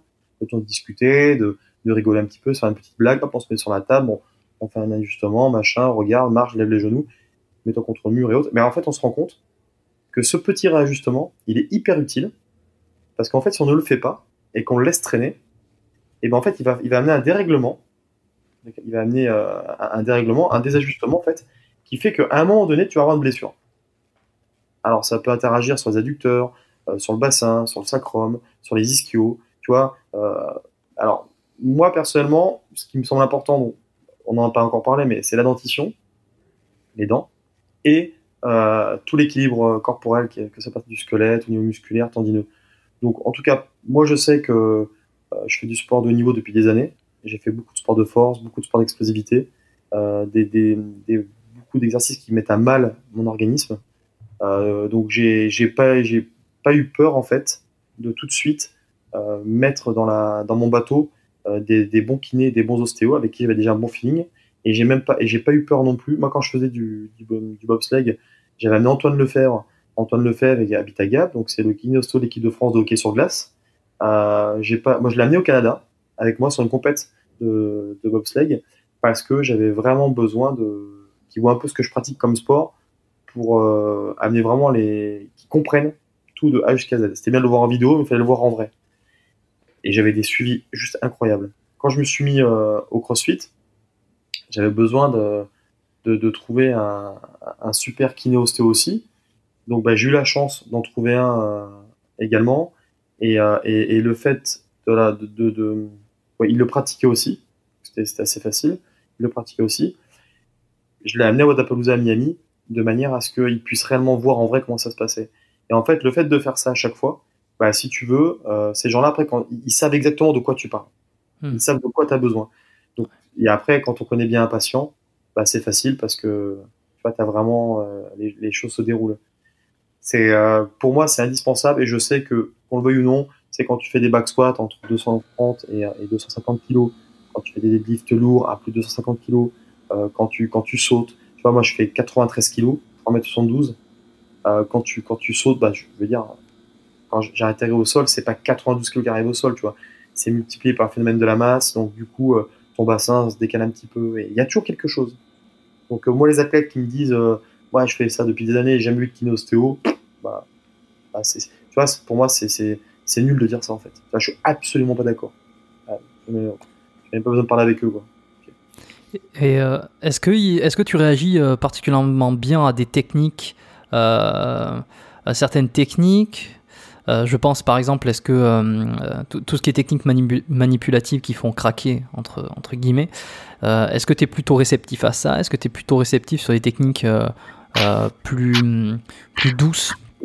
Ou alors ouais, peut-être comment il t'a expliqué ton ostéo, ou ce qui te fait, ce que toi tu ressens vraiment, ce qui te fait du bien, parce qu'il y a vraiment plusieurs approches dans l'ostéopathie. Ouais. Alors, avant toute chose, l'ostéopathie, et c'est pas toi que je vais l'apprendre, à la base, c'est l'apprentissage de la manipulation. L'ostéo, c'est de la manipulation. Après, tu as beaucoup de gens qui se spécialisent dans différentes formes d'ostéopathie. Il y en a qui se spécialisent dans les énergies, d'autres qui font dans les méthodes un peu chinoises, avec voilà. Bon, moi très clairement, je suis absolument pas dans la méthode douce. C'est-à-dire que en fait, je veux pas. Moi, je suis pour la manipulation à 100%, mais maintenant, je suis pour ce qu'on appelle la manipulation contrôlée. C'est-à-dire qu'en gros, si j'ai une cervicale ou une dorsale qui est bloquée, il faut la faire passer, quoi qu'il arrive, mais on la fait pas passer comme un bourrin, quoi. S'il y a besoin de réchauffer, s'il y a besoin de masser un peu autour de la zone, s'il y a besoin d'aller chercher où est-ce que ça coince pour qu'elle passe plus doucement, voilà. Moi, je viens pas faire une séance, j'ai mal au dos, crac, crac, c'est parti, tu te casses, super Alex. Non, non. Moi, une séance doit durer un certain temps en fonction de ce qu'il y a. Si c'est un réalignement, ça va très vite. Des fois, un réalignement, il n'y a même pas de craquement. Mais des fois, sur des stand push-up, voilà, j'ai une connerie, moi, t'as 50 ou 100 strict stand push-up for time à faire. Tu sais, c'est des pompes la tête en bas. Sur la fin, avec la fatigue, tu tapes un petit peu la tête. Il se peut que sur les 10 dernières, tu te fasses sur l'atlas, sur l'axis, donc les cervicales. Bon, voilà, tu vas voir ton kiné, ton ostéo, il te dit, bon, là, Alex, t'as 2 cervicales, on va prendre le temps. Voilà, on va chercher un peu les énergies du crâne, on va faire des manipulations un petit peu sur le milieu du corps, et puis après, on va aller les chercher. Je suis pour la manipulation, mais la manipulation contrôlée. L'ostéopathie, il va y avoir une définition et un objectif commun. On va essayer de rétablir l'équilibre, de redonner de la mobilité aux segments qui n'en ont plus, enfin aux zones qui n'en ont plus. Ça passe par des schémas lésionnels, par des adaptations, etc. Donc ça c'est tout le travail de l'ostéo, mais on va dire grosso modo c'est ça, c'est libérer des zones, redonner de la mobilité, redonner de la pleine amplitude pour le mouvement, pour essayer de rester extrêmement simple. Et effectivement après, la manière dont on va faire pour arriver à cet objectif, elle peut être très différente en fonction des outils qu'on va utiliser. Et c'est là où on parle un peu peut-être de spécialisation ou d'affinité pour certains outils que d'autres. Il y en a qui aiment bien utiliser les techniques un petit peu plus énergétiques, il y en a qui aiment bien utiliser les techniques manipulatives, donc qui font craquer, on va dire. Il y en a qui utilisent d'autres techniques, d'autres outils. Voilà, il y a tout un panel d'outils qui est possible à appliquer pour arriver à cet objectif. Donc, toi, t'aimes bien quand... Voilà, t'es moins le côté ostéopathie douce et plus le côté ostéopathie un petit peu structurelle, sans tomber dans la grande manipulation violente, comme des fois on peut voir, et je vais me protéger directement en disant ça, mais sans critiquer la profession de chiro, parce que c'est pas le cas pour tous, etc. Je veux mettre personne à dos, mais de temps en temps, ça peut arriver de tomber sur des vidéos, de tomber sur des chaînes YouTube de chiro qui ont des techniques manipulatives structurelles, donc qui font craquer, qui ont une amplitude assez énorme, et des fois ça fait un peu peur, on se dit mais le mec envoie le steak quoi. Après pas tous, etc. Bon, j'inviterai un chiro dans le podcast pour discuter de tout ça, discuter des différentes pratiques, et peut-être ça donnera l'occasion aussi d'échanger autour de ces amplitudes, de comment on perçoit les outils qu'on utilise. Est-ce que donc kiné, ostéo, est-ce que tu vois d'autres thérapeutes, est-ce que tu vois d'autres professionnels de santé pour t'aider à atteindre tes objectifs ou à te sentir toujours plus en forme? Hop. Tu peux répéter s'il te plaît? Ouais, je te demandais si, est-ce que en plus de la kiné, de l'ostéo, est-ce que tu vois d'autres professionnels de santé ou d'autres thérapeutes pour t'aider à mieux récupérer, à être au top? Par rapport à ce que tu disais sur les chiros, en fait, je suis complètement contre, tu as entièrement raison. Parce que, juste pour revenir sur ce que tu disais, après je vais te dire avec quoi je complémente pour la performance et la récup et tout ça. Très honnêtement, moi, chiro, tu sais, moi, ma femme est militaire, elle est pilote d'hélico, et si tu veux, on a été mutés aux États-Unis dans le cadre de ses fonctions. Donc on a vécu à Alamogordo, donc au Nouveau-Mexique. Et je m'étais fait une petite douleur, en fait, il faisait extrêmement chaud, donc même si je buvais énormément, il disait dans les 40 degrés, 40-45 degrés, c'était incroyable, et je buvais 4-5 litres d'eau par jour, mais c'était pas suffisant par rapport à l'entraînement que j'avais. C'était en 2018, et du coup j'ai eu recours à un chiro, et en fait effectivement, en fait le chiro m'a fait plus mal que je suis arrivé avec une douleur en bas du dos à droite, et je suis reparti avec 2 grosses douleurs en bas du dos, quoi. Donc j'ai voulu me retourner contre eux, mais tu sais qu'aux États-Unis, ils se protègent de tout, quoi. Ouais. C'était un peu compliqué, mais bon, ce mec-là, j'avais juste envie de lui foutre dans la gueule, hein, parce que j'étais arrivé avec une douleur, le mec il est même pas cherché à comprendre, crac crac crac, moi j'ai dit attends stop, j'ai arrêté la consulte, j'ai dit putain tu m'as fait mal. Ouais, non, c'est pas la meilleure expérience du monde ça. Ouais, vraiment. Et donc du coup on est parti, et si tu veux, avec bien sûr des massages, avec une manipulation douce. J'ai dû rentrer en France plus tôt, hein, pour te dire, parce que j'avais vraiment mal, hein, ça descendait le long de la cuisse et tout. Puis bon, après j'ai été pris en compte par mon staff à moi en France, et les choses sont rentrées dans l'ordre au bout de 15 jours. Mais ça a été assez compliqué. Pour répondre à ta question, en plus des kiné-ostéo et de tout ça, bon, je t'ai parlé du question hyperbare, mais il y a un truc qui, moi, m'aide énormément, c'est un coach mental. Alors, là, on parle plus de manipulation, on parle d'un état d'esprit. En fait, je prends un coach mental parce que c'est super dur, en fait, quand tu vises vraiment la plus haute des performances dans ton domaine de prédilection, c'est super dur de pouvoir quand t'es un peu croyant et un peu superstitieux, c'est assez facile de se voir, tu vois, tout de suite au plus haut, au plus fort, machin. Et un coach mental est vraiment là pour accompagner tout ce que toi tu mets en œuvre dans ton staff au quotidien, pour te permettre d'accéder en fait à là où tu veux aller, mais en s'y mettant lui un peu à ta place. C'est-à-dire qu'en lui, il peut se permettre de s'y voir parce qu'il risque rien. Il va mettre tous les outils pédagogiques et psychopédagogiques en place pour t'y amener et te faire croire en toi. Donc moi j'ai pu le constater, c'est-à-dire qu'en gros, quand j'allais voir l'ostéo, si tu veux, j'avais toujours un truc qui n'allait pas. Et au fur et à mesure d'avoir un coach mental qui me suit, je me rends compte que quand je vais voir l'ostéo, il y a de moins en moins de choses qui ne vont pas. C'est drôle, hein. Et ça, je trouve ça vraiment magique, en fait. Le corps humain et le cerveau ont une force d'adaptation et on a une force de persuasion qui est juste... par exemple, tu vois, moi, quand je commence à arriver à des barres... j'ai 40 balais, donc maintenant, je dois faire gaffe quand je fais des barres très lourdes, mais quand je me mets une barre à 2,30, 2,40, tu vois, où là, je suis vraiment à la porte de mon max. Et je sais que c'est des barres qui vont être très très lourdes. Je sais que si mon pied est un peu décalé, je sais que mon bassin va tourner, c'est sûr. Et quand j'ai eu mon coach mental, par exemple, la veille au téléphone, Je sais que la barre elle est lourde, mais tu vois, je suis sûr de moi, tu vois. Tu vois, c'est power en fait. Là, je me dis ouais, tu vois, c'est rien qui bouge. Et donc, quand je vais voir mon ostéo en fin de semaine, oui, mon bassin est un peu décalé, mais il a pas tiré sur l'adducteur. Tu vois. Il n'y a pas vraiment eu un gros décalage. Donc en fait, moi, ce qui m'aide beaucoup, c'est le coach mental. Et de temps en temps, de manière à contrebalancer un peu le coach mental, je vais aussi voir un psy. Parce que le problème du coach mental, c'est que même si c'est super, il te donne vachement confiance en toi, mais il faut trouver le juste milieu pour ne pas avoir trop confiance en soi au point tu vois, de se croire un peu supérieur aux autres. Ouais, de Donc prendre trop de risques derrière. voilà, donc tu as le psy en fait qui est aussi là pour te dire ce qui ne va pas chez toi et qui t'apprend à te remettre en question régulièrement. Attention, ça va pas, c'est pas bien, c'est pas correct, on fait pas ci, on fait pas ça. Tu devrais, il te donne des outils pour améliorer ce qui ne va pas chez toi. Et d'un autre côté, tu as le coach mental qui te dit t'es le meilleur, t'es le plus beau, t'es le plus fort. Et donc du coup, ce qui est vachement chouette, c'est que finalement, tous ces deux-là, en fait, ils sont complètement en adéquation et les deux s'équilibrent. Et au final, bah, quand tu as un super entraînement, que tu as un super staff technique dans le domaine de la santé et qu'à côté, tu as des aides pédagogiques dans le comportement, bah, si tu veux, c'est vraiment les clés en fait de la réussite pour au moins te donner toutes les chances d'y arriver. Après, tu n'y arrives pas, bah, tu n'y arrives pas, mais au moins, tu as toutes les données, toutes les données, tu as tout ce qui est algorithme, tout est vraiment, les feux sont au vert pour réellement te permettre d'avancer. Et tu as remarqué une réelle différence sur tes résultats de compète, par exemple, ou la façon dont tu envisageais une compétition de CrossFit depuis que tu t'es entouré d'un prépa mental et d'un psychologue, en dehors du fait de te sentir mieux, plus confiant et on va dire plus en santé, plus en forme, est-ce que tu as vu aussi une conséquence directement dans les résultats? Ah oui, bah, complètement.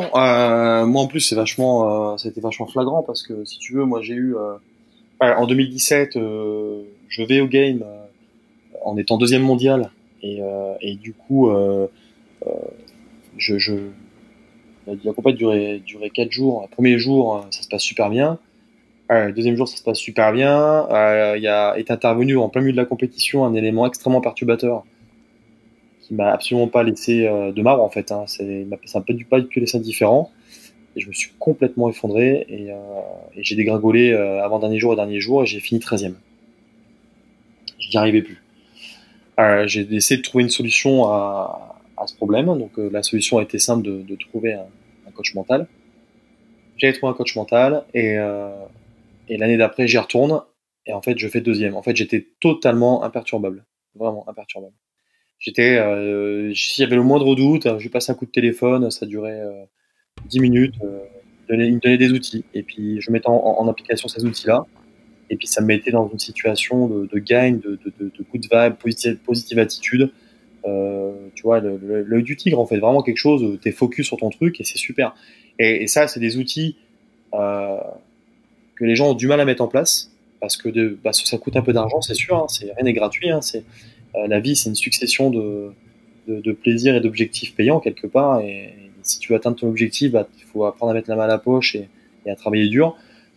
Maintenant, ouais, moi, clairement, je n'envisage plus des compétitions de haut niveau sans avoir un psy et un coach mental. Alors, le psy, si tu veux, tu le vois pas toutes les semaines. Le psy, tu le vois quand, moi, c'est des trucs à la con, tu vois, mais quand ma femme, de temps en temps, me fait des réflexions, ou quand je lui manque un peu de respect, ou quand de temps en temps, avec un peu de colère, parce que de la fatigue, beaucoup d'entraînement, pas beaucoup dormi, voilà, et que je suis un peu irritable, et que ma femme me fait deux ou trois réflexions très peu espacées dans la semaine où j'ai pas été politiquement correct. Là, je sens que c'est l'heure d'aller voir mon psy, de prendre rendez-vous, de me dire voilà, j'ai dit ça, et on en revient toujours au même problème en fait. Donc c'est super intéressant, c'est que moi je suis un garçon très affectif, donc au niveau des biorhythmes, je suis hyper affectif, et quand je suis fatigué, je suis pas désagréable, mais j'ai tendance un petit peu à m'éparpiller. Donc, du coup, ça me permet de me recentrer, donc tu vois le psy peut-être une fois tous les 3 mois, tu vois, tous les trimestres, tous les 2 ou 3 mois, donc c'est pas. Et des fois, tu peux le voir 2 fois dans le mois. Mais par contre, le coach mental, lui, doit être assez présent dans ta vie parce qu'il doit aussi, lui, suivre ton évolution sportive. C'est un coach mental de préparation à la réussite. Donc vraiment, c'est pas un coach de vie. Hein. C'est que pour la performance. Tu as différents coachs. Et oui, donc clairement, moi, j'ai vraiment, moi, je peux le recommander, mais les yeux fermés. Et tous ceux qui pourraient me dire le contraire, l'avantage, c'est que moi, j'ai beaucoup écrit, j'ai beaucoup lu, j'ai beaucoup discuté, j'ai beaucoup enregistré mes discussions, moi. Et clairement, moi, j'ai eu J'ai la chance en fait d'avoir eu un mec avec moi qui a été super sympa et qui a vraiment donné beaucoup de son temps et qui a fait un travail phénoménal. Et encore une fois, je le dis hein, haut et fort, hein, j'ai beau avoir fait de jolis podiums.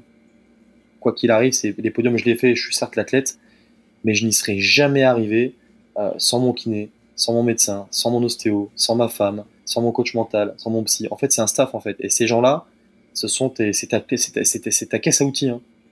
T'es une machine, mais tu as besoin d'être réglé en permanence. Et tous ces gens-là, c'est ta caisse à outils. Hein. Et elle doit tout le temps, en permanence, être ouverte, de manière à ce qu'à chaque fois, tu puisses sortir un outil de ta boîte et faire des petits réglages. Et sans cette caisse à outils-là, tu fais rien.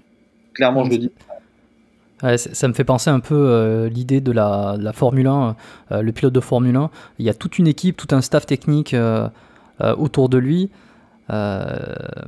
Si toute l'écurie n'est pas là, en fait, il y a moins de chances que le pilote finisse premier au bout de la ligne. C'est vraiment tout un travail d'équipe, même si le gros boulot est fait par le pilote, comme c'est le cas chez toi. Le gros boulot, c'est toi qui le fais, c'est toi qui es en compète, c'est toi qui te déchires, c'est toi qui t'es entraîné. Mais derrière, c'est vrai que tu as tout ce staff technique, médical, paramédical, peu importe comment on l'appelle, qui t'amène palier par palier au top. J'ai enregistré un épisode avec un préparateur mental justement qui sera sorti au moment où celui-ci sera sorti, que j'invite les gens à écouter, avec un coach mental. Et c'est assez intéressant parce qu'on a parlé de beaucoup de techniques, de son métier à lui, de ce qu'était la préparation mentale et de comment il l'implémentait avec ses clients, avec ses athlètes. Et je trouve ça intéressant d'avoir l'envers du décor, enfin de l'autre côté de la médaille, toi, un athlète qui justement est préparé mentalement à un coach mental et comment tu le vis, comment tu le perçois. Donc ça permet vraiment d'avoir les deux parties et de voir l'importance que ça peut avoir, en tout cas à un haut niveau, quoi. Ah oui, mais complètement. Mais moi, j'ai entendu des garçons dire, alors, je ne citerai pas leur nom parce que j'ai pas à le faire, mais des gens qui me disaient ça sert à rien. Mais bande de cons, en fait. Bande de cons. Enfin, tu vois, t'es idiot de dire ça. Tu peux pas. En fait, c'est vraiment, c'est magique.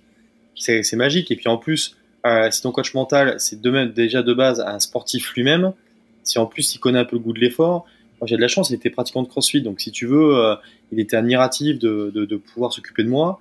Moi, j'étais chanceux d'avoir un coach mental qui était pratiquant de CrossFit. Donc, si tu veux, le mec, voilà, c'était super, quoi. Donc, moi, je pense que, voilà, on a tous une caisse à outils vide au départ, et puis on met ces outils dedans. Tu parlais tout à l'heure de la Formule 1, je rebondis sur ce que tu as dit. Tu prends n'importe quel pilote, hein, tu prends le meilleur pilote au monde, le mec, même si c'est un chevronné, si la roue avant gauche elle a mal été serrée, si le boulon il se barre, la Formule 1 va dans le mur, quoi. Et t'as beau être le cadre du cadre. Donc effectivement, t'as l'athlète, mais t'as tout ce qui est à côté de lui, quoi. Et si les gens qui sont autour de lui font un boulot formidable et que c'est des vrais professionnels et que l'athlète est bon, il y a quand même peu de chances qu'il n'y ait pas, au bout du tunnel, il n'y ait pas un succès, quoi. Donc tu vois, il y a le succès, c'est sûr, il doit y avoir le succès. Et maintenant, il y a d'autres facteurs, bien entendu, mais il y a le succès. Et moi, j'ai compris ça. Alors c'est sûr que aujourd'hui, moi je suis master, hein, donc j'ai 40 ans. J'ai la chance d'en vivre, hein, d'être professionnel dans le CrossFit. Je suis aussi conscient qu'en tant que master, les revenus sont beaucoup moins inférieurs qu'un élite, hein, largement, mais j'ai aucun problème à investir de ma poche pour remplir continuellement ou remplacer mes outils, quoi. Tu vois, mettre des outils neufs quand ils sont un peu usagés. Voilà, ma caisse à outils, c'est ma caisse à outils. Ça me dérange pas, moi, quand une séance d'ostéo me coûte 50 ou 60 euros, même si ma mutuelle santé prend une partie de mes soins, quoi qu'il arrive, moi je lésime absolument pas dessus, quoi. Il est hors de question que je loupe ces séances-là parce que c'est hyper important. Et puis de toute façon, aujourd'hui, je me suis tellement mis dans ce mode-là, j'ai tellement pu voir la différence, j'ai tellement pu la voir que je sais que quoi qu'il arrive, je sais comment j'étais avant et ce que ça m'a apporté, donc je veux pas arrêter parce que je sais où est-ce que ça va m'a ramené, en fait. Et ça, il en est hors de question. Voilà. Et comment tu te prépares pour une compétition de CrossFit, un CrossFit Game par exemple? Est-ce que tu as une planification? Combien de temps tu t'y prends à l'avance? Quelles sont les grandes lignes? Rien qu'au niveau même entraînement évidemment et nutrition aussi, est-ce que tu te mets dans un régime particulier? dans une diète? Alors, ouais, en fait, alors, j'ai pas de diète particulière. En fait, je fais pas de régime. Moi, pour moi, le régime, ça n'existe pas. Je fais un programme alimentaire. En fait, j'ai ce qu'on appelle, je fais, donc, quand j'ai un programme alimentaire, en fait, je fais une régule, tout simplement. C'est-à-dire que j'adapte mon alimentation en fonction de mes besoins et de mon objectif. Euh, En termes d'entraînement, tu as des gens qui vont te dire il faut être prêt en tout temps, en toute heure. Bon, ça, c'est pareil, c'est faux. Enfin, en tout cas, moi, j'ai beaucoup d'exemples à donner, en fait. C'est ça qui est chouette. C'est qu'à un moment donné, on a tous des pics de performance. Tu dois le savoir, hein. Tous des pics de performance dans l'année. Si tu as les CrossFit Games au mois d'août et que tu commences à snatcher des barres à 120, tu commences à être au top du top du top, hyper affûté au mois de décembre, bah, tu ne peux pas rester affûté comme ça encore pendant 6 mois derrière, quoi.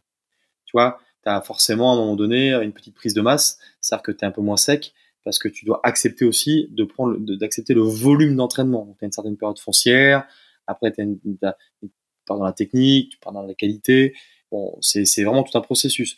Moi, j'arrive à peu près, quand les games sont au mois d'août, on va dire que ma période foncière, dedans, il me faut à peu près en moyenne entre 12 et 16 semaines pour vraiment être affûté, aussi bien au niveau physique que au niveau performance. Donc en règle générale, pendant les games, je suis dans les 89, 90 kilos maximum, un petit peu plus léger, parce qu'il y a quand même pas mal de gym et d'endurance, donc je suis un peu plus léger. Et au niveau de mon réglage alimentaire, on va dire que j'augmente, on va dire que je coupe pas considérablement, mais je diminue beaucoup le sucre, j'augmente un peu plus les graisses et je stabilise les protéines. Donc après, je me connais aujourd'hui parce que mes rations, je les connais, mais je garde quand même tout ce qui est plaisir. Tu vois, j'ai des plaisirs donc, que je garde. Euh, C'est quel genre de plaisir? Est-ce que alors, c'est... ouais, non, j'aime bien boire une petite bière régulièrement. Donc en général, alors pas beaucoup, mais je bois peut-être 2-3 bières dans la semaine.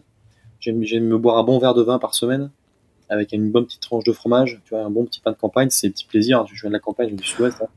Alors, on est sur des plaisirs qui sont quand même Très raisonné, très raisonné. Mais ouais, très raisonné, très correct, quoi. C'est pas la boîte d'Oreo que tu t'enfiles non, mais le attention, soir. j'ai jamais fait ça même avant. Enfin, mais encore une fois, avec tout ce qui va bien autour, tu vois, avec un petit apéritif avec les amis, quelque chose, tu vois, enfin quelque chose de chouette, vraiment posé, où on met pas, c'est pas genre, je me mets dans la télé avec une petite coupelle de chips et puis une binouse tout seul. Non, non, ouais, vraiment, on invite du monde à la maison, c'est sympa. Je garde mes petits plaisirs, on se fait un petit barbecue, même des gens, hein, tu sais. 15 jours avant les games, je mangeais quelques saucisses je buvais une Kronenbourg avec un copain qui était gêné, qui me dit putain j'espère que tu vas pas louper tes games en mangeant ça. Je fais non mais attends, je mange 2 saucisses avec un pain et je bois une bière, ça va. Enfin tu vois, je suis pas en train de fumer une clope et je bois pas un whisky Coca quoi. Tu vois. Donc non non ouais et après Oui, c'est proportionné, ouais. ouais voilà, faut être vigilant mais il faut garder ces petits plaisirs là parce que quand tu fais du haut niveau, si tu es trop restrictif dans ton quotidien, aussi bien au niveau alimentation qu'au niveau sommeil, qu'au niveau, à un moment donné, tu vas te désociabiliser. Et moi, je veux pas de ça, quoi. Tu vois, ma femme, elle est pas tête de haut niveau, elle a un gros cercle d'amis, on va pas se désociabiliser. Après, on connaît mes restrictions, on connaît ce que je peux faire et ce que je ne peux pas faire, mais c'est sûr qu'on essaie, quoi qu'il arrive, d'avoir la vie la plus normale possible. Mais bien entendu, avec quoi qu'il arrive, des choses que l'on doit mettre en place en fonction de mes objectifs à moi. Mais sinon, oui, c'est sûr que je ferme considérablement les robinets à peu près 3-4 mois avant les games, mais le reste de l'année, je vais à des compétitions comme à Wodapalooza. Wodapalooza, jusqu'à encore il y a un an, c'était fin janvier. Bon bah il y a Noël, il y a le 1er janvier, 3 semaines après, 2 semaines et demie après, tu pars aux États-Unis. Bon bah t'as pas le six pack, t'es pas super affûté, voilà, t'es bien, mais t'es pas. Et puis encore une fois, euh, ça c'est, je suis pas, enfin moi je suis pas pour l'esthétique. Je suis un vrai performeur. Moi je suis que pour la performance. Alors c'est sûr que si j'ai un petit six pack, on est content, mais c'est pas du tout ce que je recherche. Moi Ouais. je passe pas mon temps à faire des photos, tu vois, torse nu tout le temps, ou à prendre une photo devant la vitre de la salle de bain, ou lever mon t-shirt, prendre une photo dans la vitre de l'ascenseur. Enfin, tu vois, non, voilà. je suis pas sur l'esthétique, je suis vraiment plus sur la performance. Et justement, je trouve que des fois c'est drôle parce que des mecs qui ont pas le physique et papier glacé, tu vois, muscle et fitness, machin et compagnie. Par contre, ils sont ultra performants.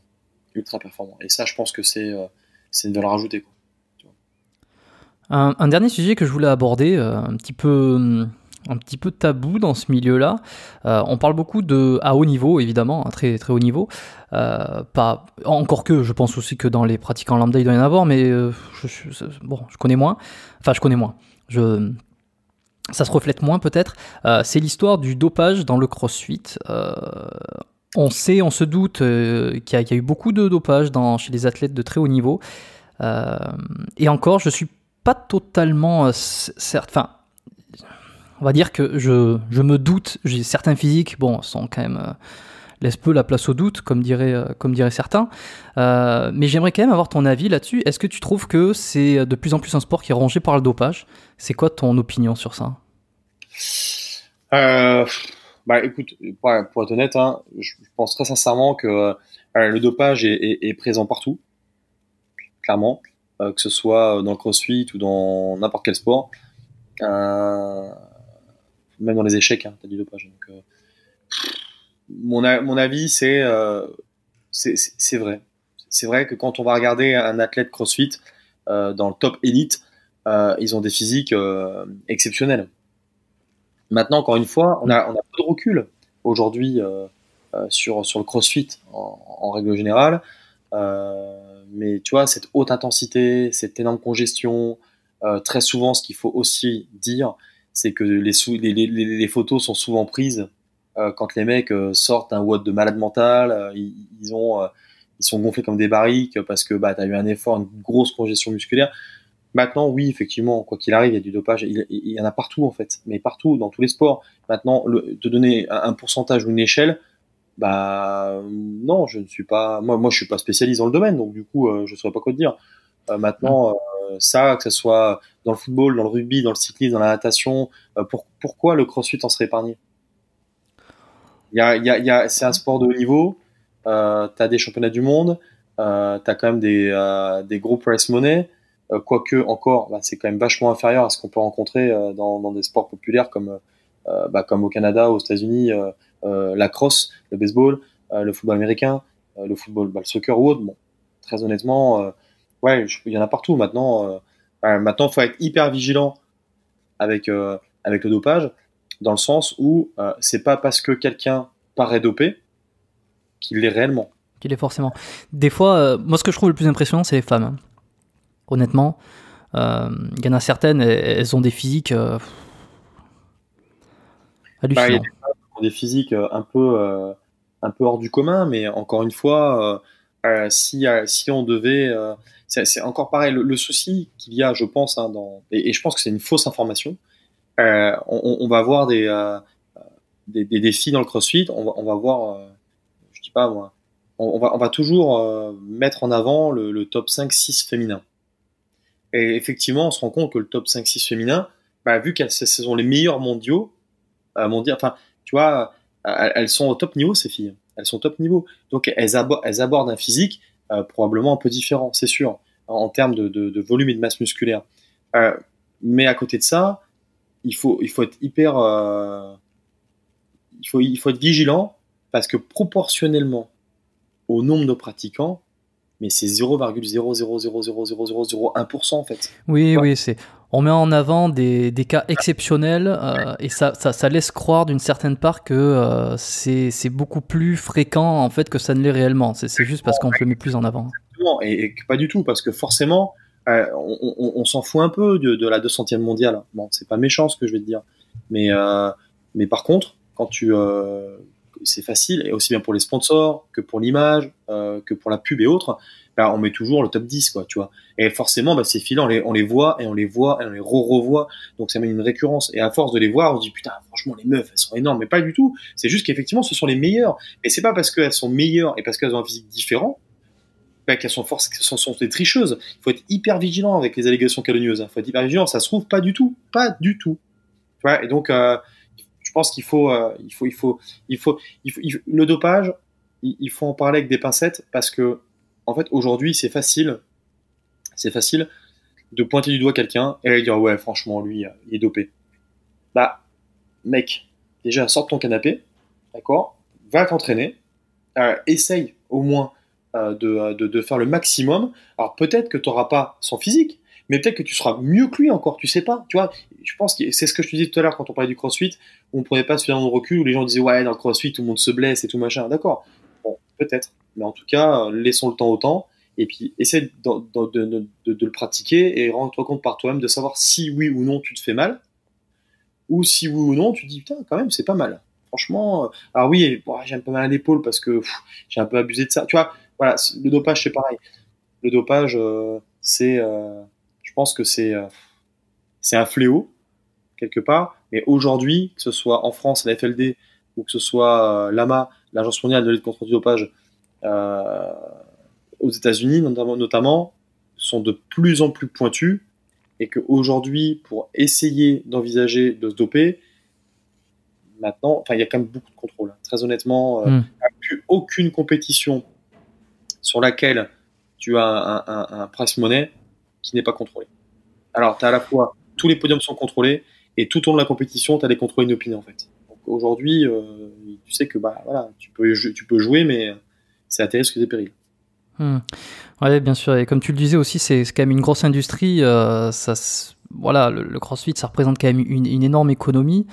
Donc on peut comprendre cette histoire, enfin on peut comprendre, je sais pas si on peut la comprendre, mais pas la comprendre dans le sens l'accepter, mais juste le voir et se dire ok c'est là, qu'il y a cette image, il y a cette image de l'athlète, pour faire vendre des programmes, etc. Bon, il y en a qui en parlent énormément, j'en ai déjà parlé un petit peu, bon on va pas nécessairement déblatérer sur le pour, le contre de l'histoire, chacun y verra...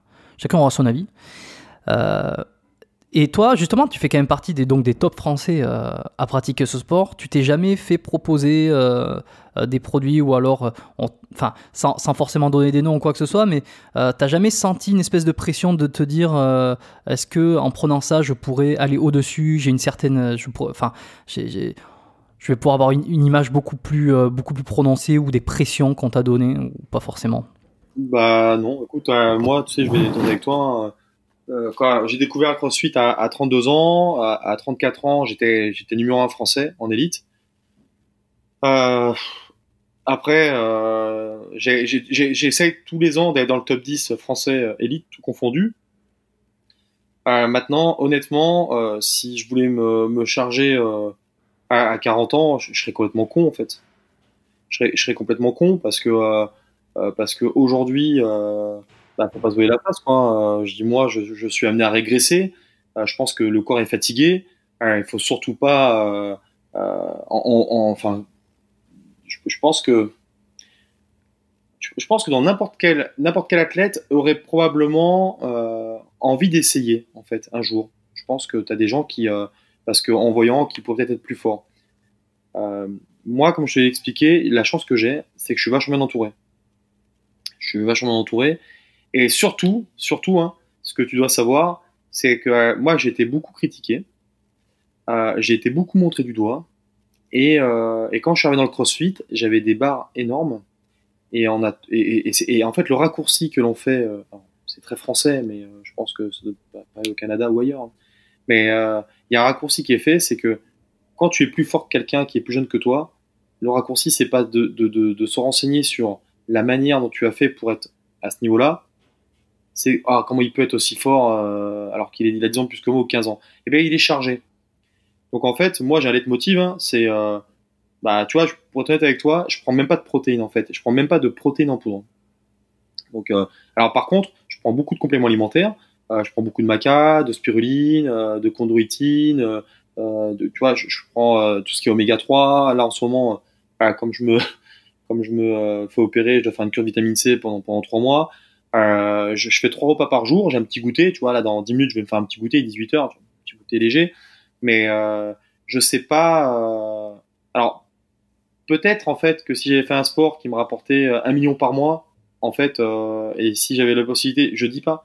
Aujourd'hui, je fais un sport qui me rémunère, mais très faiblement. Tu comprends? Donc, je vais pas. Tu m'entends? Oui, oui, je t'entends. Ouais. Je vais pas risquer ma santé pour gagner 100 € de plus par mois, quoi. Tu vois? Donc, et puis je pense que tu vois, c'est quand même classe de pouvoir faire des résultats et de se regarder dans la glace le matin, quoi. Donc, non, c'est ok. Non, pour moi, non, j'ai pas.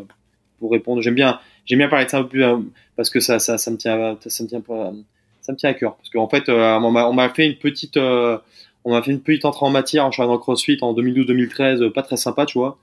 D'accord, je savais pas. Ouais, si. Et ça a été, et encore un peu aujourd'hui, hein, mais un peu moins, on va dire, beaucoup moins même, comparé à avant. Et ça a été pour moi une très très belle revanche, en fait, de pouvoir faire tout le podium que j'ai pu réaliser, et d'avoir effectivement suivi tous ces contrôles, tu vois, et de pouvoir me regarder dans la glace et de me dire, moi, je m'en tape, en fait, vas-y. Donc, tu vois, ça, c'est cool.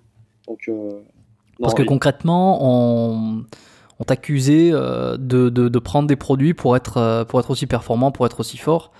Et quand je suis arrivé dans le CrossFit, j'avais un gros physique, alors pas super sec, hein, moi j'avais un peu de bidon et tout, hein, tu vois, j'étais bobeur, quoi. Mais j'avais une bonne explosivité, j'avais une bonne génétique, j'avais un bon patrimoine génétique, donc j'étais explosif, j'étais fort, voilà, voilà, je comprenais vite ce qu'on me disait, j'apprenais assez rapidement, et puis bah les gens, si tu veux, par jalousie, c'est des personnes qui étaient bien ancrées dans le système à ce moment-là, en France.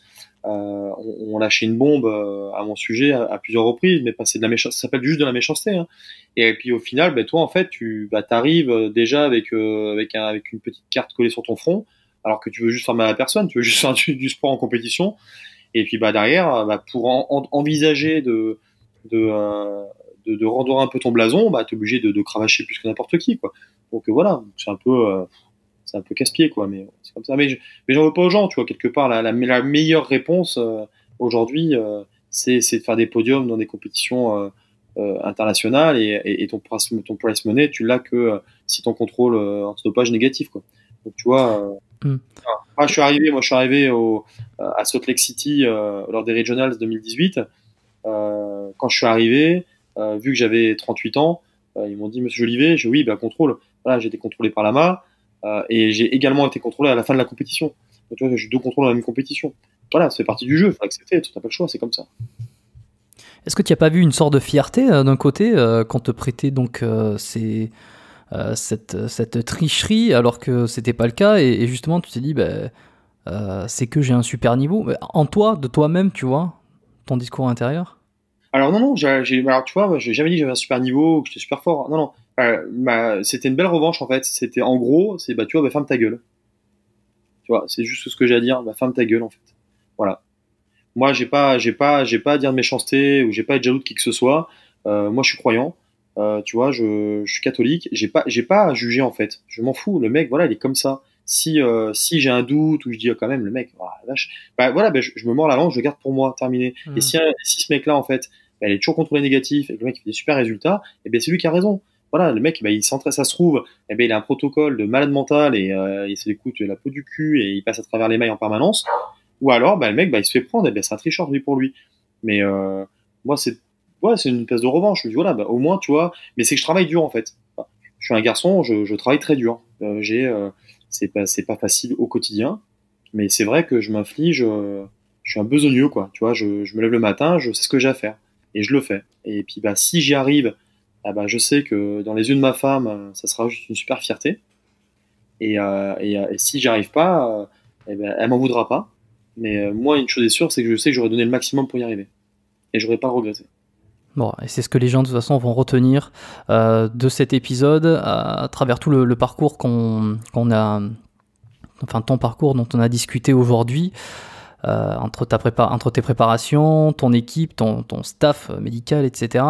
Ça fait plaisir de discuter avec des athlètes comme ça. Moi, j'adore ça. Je trouve ça inspirant et très intéressant. Pour clôturer chaque épisode, moi je pose toujours 3 petites questions. Première question que j'ai décidé de changer il n'y a pas si longtemps d'ailleurs, mais que je ne l'ai pas noté dans mes trucs, donc je vais la faire de tête. La nouvelle question, c'est si tu pouvais revenir 10 ans en arrière, c'est quoi que tu aurais besoin d'entendre aujourd'hui?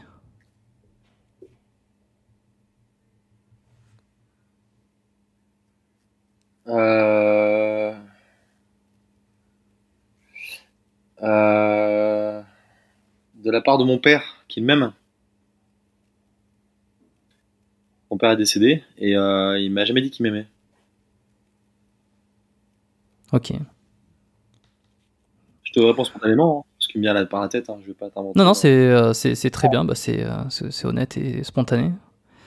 Deuxième question. Est-ce que tu as eu un modèle ou un mentor dans ton parcours, dans ta pratique, et qui peut-être l'est encore aujourd'hui? Non, jamais. J'ai jamais été fan J'ai jamais été fan de personne, vraiment de personne. Vu que j'ai été super éparpillé dans plein de disciplines sportives. J'aime bien l'art, j'aime bien la musique, j'aime bien la photo. Donc je suis bercé de beaucoup de choses. Et donc du coup, j'ai pas du tout, je suis motivé par, ma motivation, tu vois, enfin c'est ma caisse à outils. J'en ai parlé tout à l'heure. C'est qu'en fonction de quand je rentre dans un sport, je me mets comme dans la peau d'un acteur en fait. Je prends le rôle à cœur et ça dure le temps que ça dure. Mais pour être sûr que ça dure le plus longtemps possible, je fais le nécessaire. En l'occurrence, bah, je t'ai parlé de ma caisse à outils tout à l'heure. Eh bah, j'essaye de mettre au coup du jour ma caisse à outils en permanence pour que ça dure le plus longtemps possible. Top. Et enfin, troisième question, est-ce qu'il y a un livre, toi, qui t'a particulièrement marqué dans ta vie, que tu recommandes souvent? Alors, les hommes viennent de Mars et les femmes de Vénus.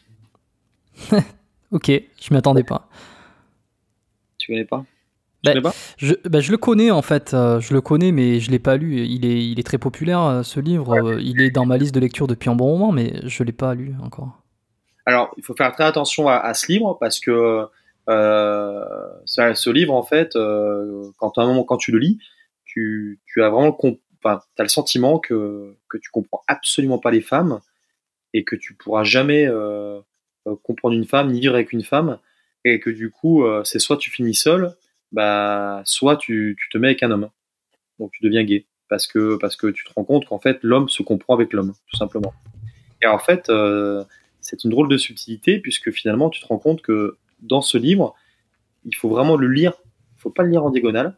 Il faut vraiment le lire comme un roman finalement parce que en fait ce livre t'apprend tout simplement à comprendre les femmes. Et en fait, si tu le lis, si tu abordes pas le livre de la bonne manière en fait, et bien comme je te l'ai dit, bah soit tu deviens tout seul ou bah tu te maries avec un homme tout simplement, ou alors si tu le lis correctement, ben t'apprends à mieux connaître les femmes et notamment leur manière elles de penser et d'interagir. Ah bah écoute, parfait, c'est une recommandation originale, généralement on parle de livres de sport et j'aime bien justement quand on me mentionne d'autres bouquins qui sont pas nécessairement liés avec le sport et la santé. Ok, eh ben c'est super. Si les gens, ils ont envie d'en apprendre un peu plus sur toi, qu'ils ont envie de te retrouver sur des réseaux, te suivre, ou peut-être suivre l'actualité de tes compétitions avant que tu ne prennes ta retraite, où c'est qu'ils peuvent le faire, où c'est qu'ils peuvent te rejoindre? Bah alors sur Instagram, tout simplement jolivet.alexandre. Ensuite, là au 1er juillet, je lance ma programmation. Donc j'ai mis beaucoup de temps à me décider parce que j'avais besoin de m'assurer que mon contenu soit de qualité. Parce que très souvent, tu as beaucoup de gens qui font des programmations, si tu veux, à l'âge de 20 ans, 22 ans, et que j'estime, pour moi, manque cruellement d'expérience et d'information. Et j'ai voulu me servir un petit peu de tout ce que j'ai appris à la fois dans le football, dans le rugby, dans le bobsleigh, dans le crossfit, et puis mes erreurs, pour faire un beau contenu. Et j'ai créé une page qui s'appelle LGBB Training. Et du coup, c'est une tête de chien, parce que j'adore les staffies, hein, tout simplement. Donc c'est une tête de staffie, et c'est mon staffie qui est sur la photo. Où dessus, à partir du 1er juillet, je lance une programmation qui, à mon avis, est quand même super cool. Et après, au niveau des compétitions, bah, soit aller sur CrossFit Game, sur Internet, ou taper Alexandre Jolivet sur Google. Je pense qu'en général, quand les gens veulent googliser quelqu'un, c'est un peu ce qu'ils font. Ils tapent son nom, son prénom sur les réseaux. Après voilà, moi je suis pas une star, hein, donc les contenus tu les auras plus sur des résultats que tu verras en compétition ou le contenu que moi je mettrai sur mes réseaux Instagram. Et quand tu parles de programmation, on est sur du programme d'entraînement, que je suis sûr de bien comprendre? Ouais, une programmation, alors on peut pas dire de CrossFit, on va dire cross-training, puisque le Ouais. CrossFit Ouais, c'est protégé. protégé bien entendu, donc de cross-training, si tu veux, c'est une programmation qui est dédiée que aux athlètes. C'est-à-dire qu'en gros, moi je vends pas des saucisses, hein. En gros, tu es athlète dans le sens où tu passes tous les mouvements, je peux te proposer 2 formules. S'il y a un des mouvements que tu passes pas, reste dans ta box, écoute ton coach et progresse. Tu vois, viens pas dépenser de l'argent pour une programmation qui ne correspondra pas si tu n'es pas censé, si tu n'es pas capable de passer. Il faut que tu marches sur les mains, il faut que tu fasses du snatch, il faut que tu fasses des barres muscle-up, ring muscle-up. Voilà, tu as une programmation, une session par jour, du lundi au samedi, et une programmation 2 sessions par jour, du lundi au vendredi, une session le samedi avec des différents accessory work. Donc voilà. Parfait, bon, je laisserai tout ça en description si les gens sont intéressés, ils pourront aller sur la page pour en découvrir plus. Est-ce que tu aurais quelque chose, un dernier mot à rajouter ou un message à faire passer avant de terminer? Souriez, la vie est belle. En tout cas, oui.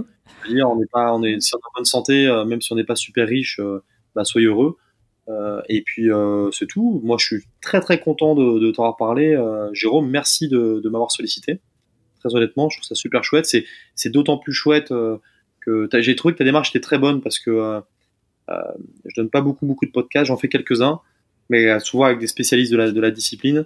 Et puis là, d'avoir une personne dans le domaine de la santé, ostéopathe déo, qui prend et qui maîtrise pas trop le CrossFit, mais qui prend la décision de vouloir faire un podcast avec moi pour en apprendre davantage. Je trouve que c'est une très très belle, c'est rempli d'humilité et c'est une très belle démarche. Et moi, je trouve ça vraiment chouette. J'essaye de recouper justement les différentes disciplines comme ça. Moi, je connais pas trop le CrossFit, tu vois. Donc, c'est ce qui me permet aussi, à un niveau un peu plus individuel, un peu plus personnel, d'aller poser des questions et d'en apprendre plus avec ceux qui savent d'une manière générale. Donc, oui, je t'ai contacté et je voulais, j'étais impatient de t'avoir sur le podcast pour discuter de tout ça, pour te poser mes questions et en savoir plus. Et d'ailleurs, tu as été extrêmement disponible. Vite, en tout cas tu m'as répondu rapidement, pour ça je te remercie et je te remercie d'être passé, d'avoir répondu à mes questions, d'avoir joué le jeu. On a un petit peu bataillé au tout début sur la connexion via la plateforme sur laquelle on enregistre. J'ai eu peur à un moment donné que ça soit qu'on doive reporter ou qu'il y ait quelque chose, mais finalement ça s'est passé et je suis très content et donc je te remercie de t'être prêté au jeu. C'est vraiment top. Écoute, on va pouvoir terminer. Ne raccroche pas de suite, ne quitte pas la page de suite parce qu'il y a juste une petite synchronisation qui est faite. Mais sinon, je te remercie encore une fois, Alexandre, et je te dis peut-être à très bientôt en vrai ou dans un prochain épisode du podcast. Ouais, avec plaisir. Merci Jérôme, à bientôt. Merci à vous d'avoir écouté l'épisode jusqu'à la fin. Si ça vous a plu, si vous connaissez quelqu'un dans votre entourage qui pratique le CrossFit ou qui aimerait s'y mettre, je vous invite à lui partager l'épisode pour qu'il découvre le parcours d'Alexandre s'il ne le connaît pas encore, et puis en même temps qu'il découvre ce podcast s'il ne le connaît pas encore. Si vous avez apprécié cette conversation, vous pouvez laisser toujours une évaluation sur Apple Podcast ou iTunes avec un 5 étoiles et un commentaire. Vous me dites ce que vous en pensez, vous me donnez votre avis, pourquoi vous continuez chaque semaine d'écouter le podcast, en quoi ça vous aide peut-être à améliorer vos entraînements, à mieux comprendre votre corps. Ça sera grandement apprécié, ça permet aussi de gagner en notoriété, de gagner en crédibilité pour que je puisse inviter toujours plus de spécialistes, d'athlètes et de sportifs qu'on rêve tous d'interviewer. Merci à ceux qui prendront ces petites minutes pour laisser cette note et ce commentaire. Et enfin, pour ceux qui veulent aller encore plus loin, je vous donne l'accès à la lettre biomécanique. Il s'agit du premier lien dans les notes de l'épisode ou dans la description. Vous pouvez vous inscrire gratuitement, vous ferez partie de ma liste de contacts privés. Qu'est-ce que ça implique ? Tout simplement, vous recevrez les épisodes du podcast directement dans votre boîte mail dès leur sortie. Donc avant tout le monde, j'ai envie de dire, vous serez VIP. Vous recevrez aussi la lettre biomécanique une fois par mois, où je reviens sur mes meilleurs conseils pour améliorer votre santé, durer plus longtemps dans votre sport. Je reviens aussi sur des techniques et des astuces pour améliorer la pratique de votre activité, pour que vous soyez plus performant, que vous enleviez le plus possible les douleurs que vous pouvez ressentir, et enfin que vous évitiez vraiment toute blessure future pour rester au top de votre forme et de votre sport le plus longtemps possible. Maintenant, il ne me reste plus qu'à vous souhaiter une bonne journée ou une bonne soirée. On se retrouve probablement la semaine prochaine pour un tout nouvel épisode du podcast Biomécanique. Bye bye.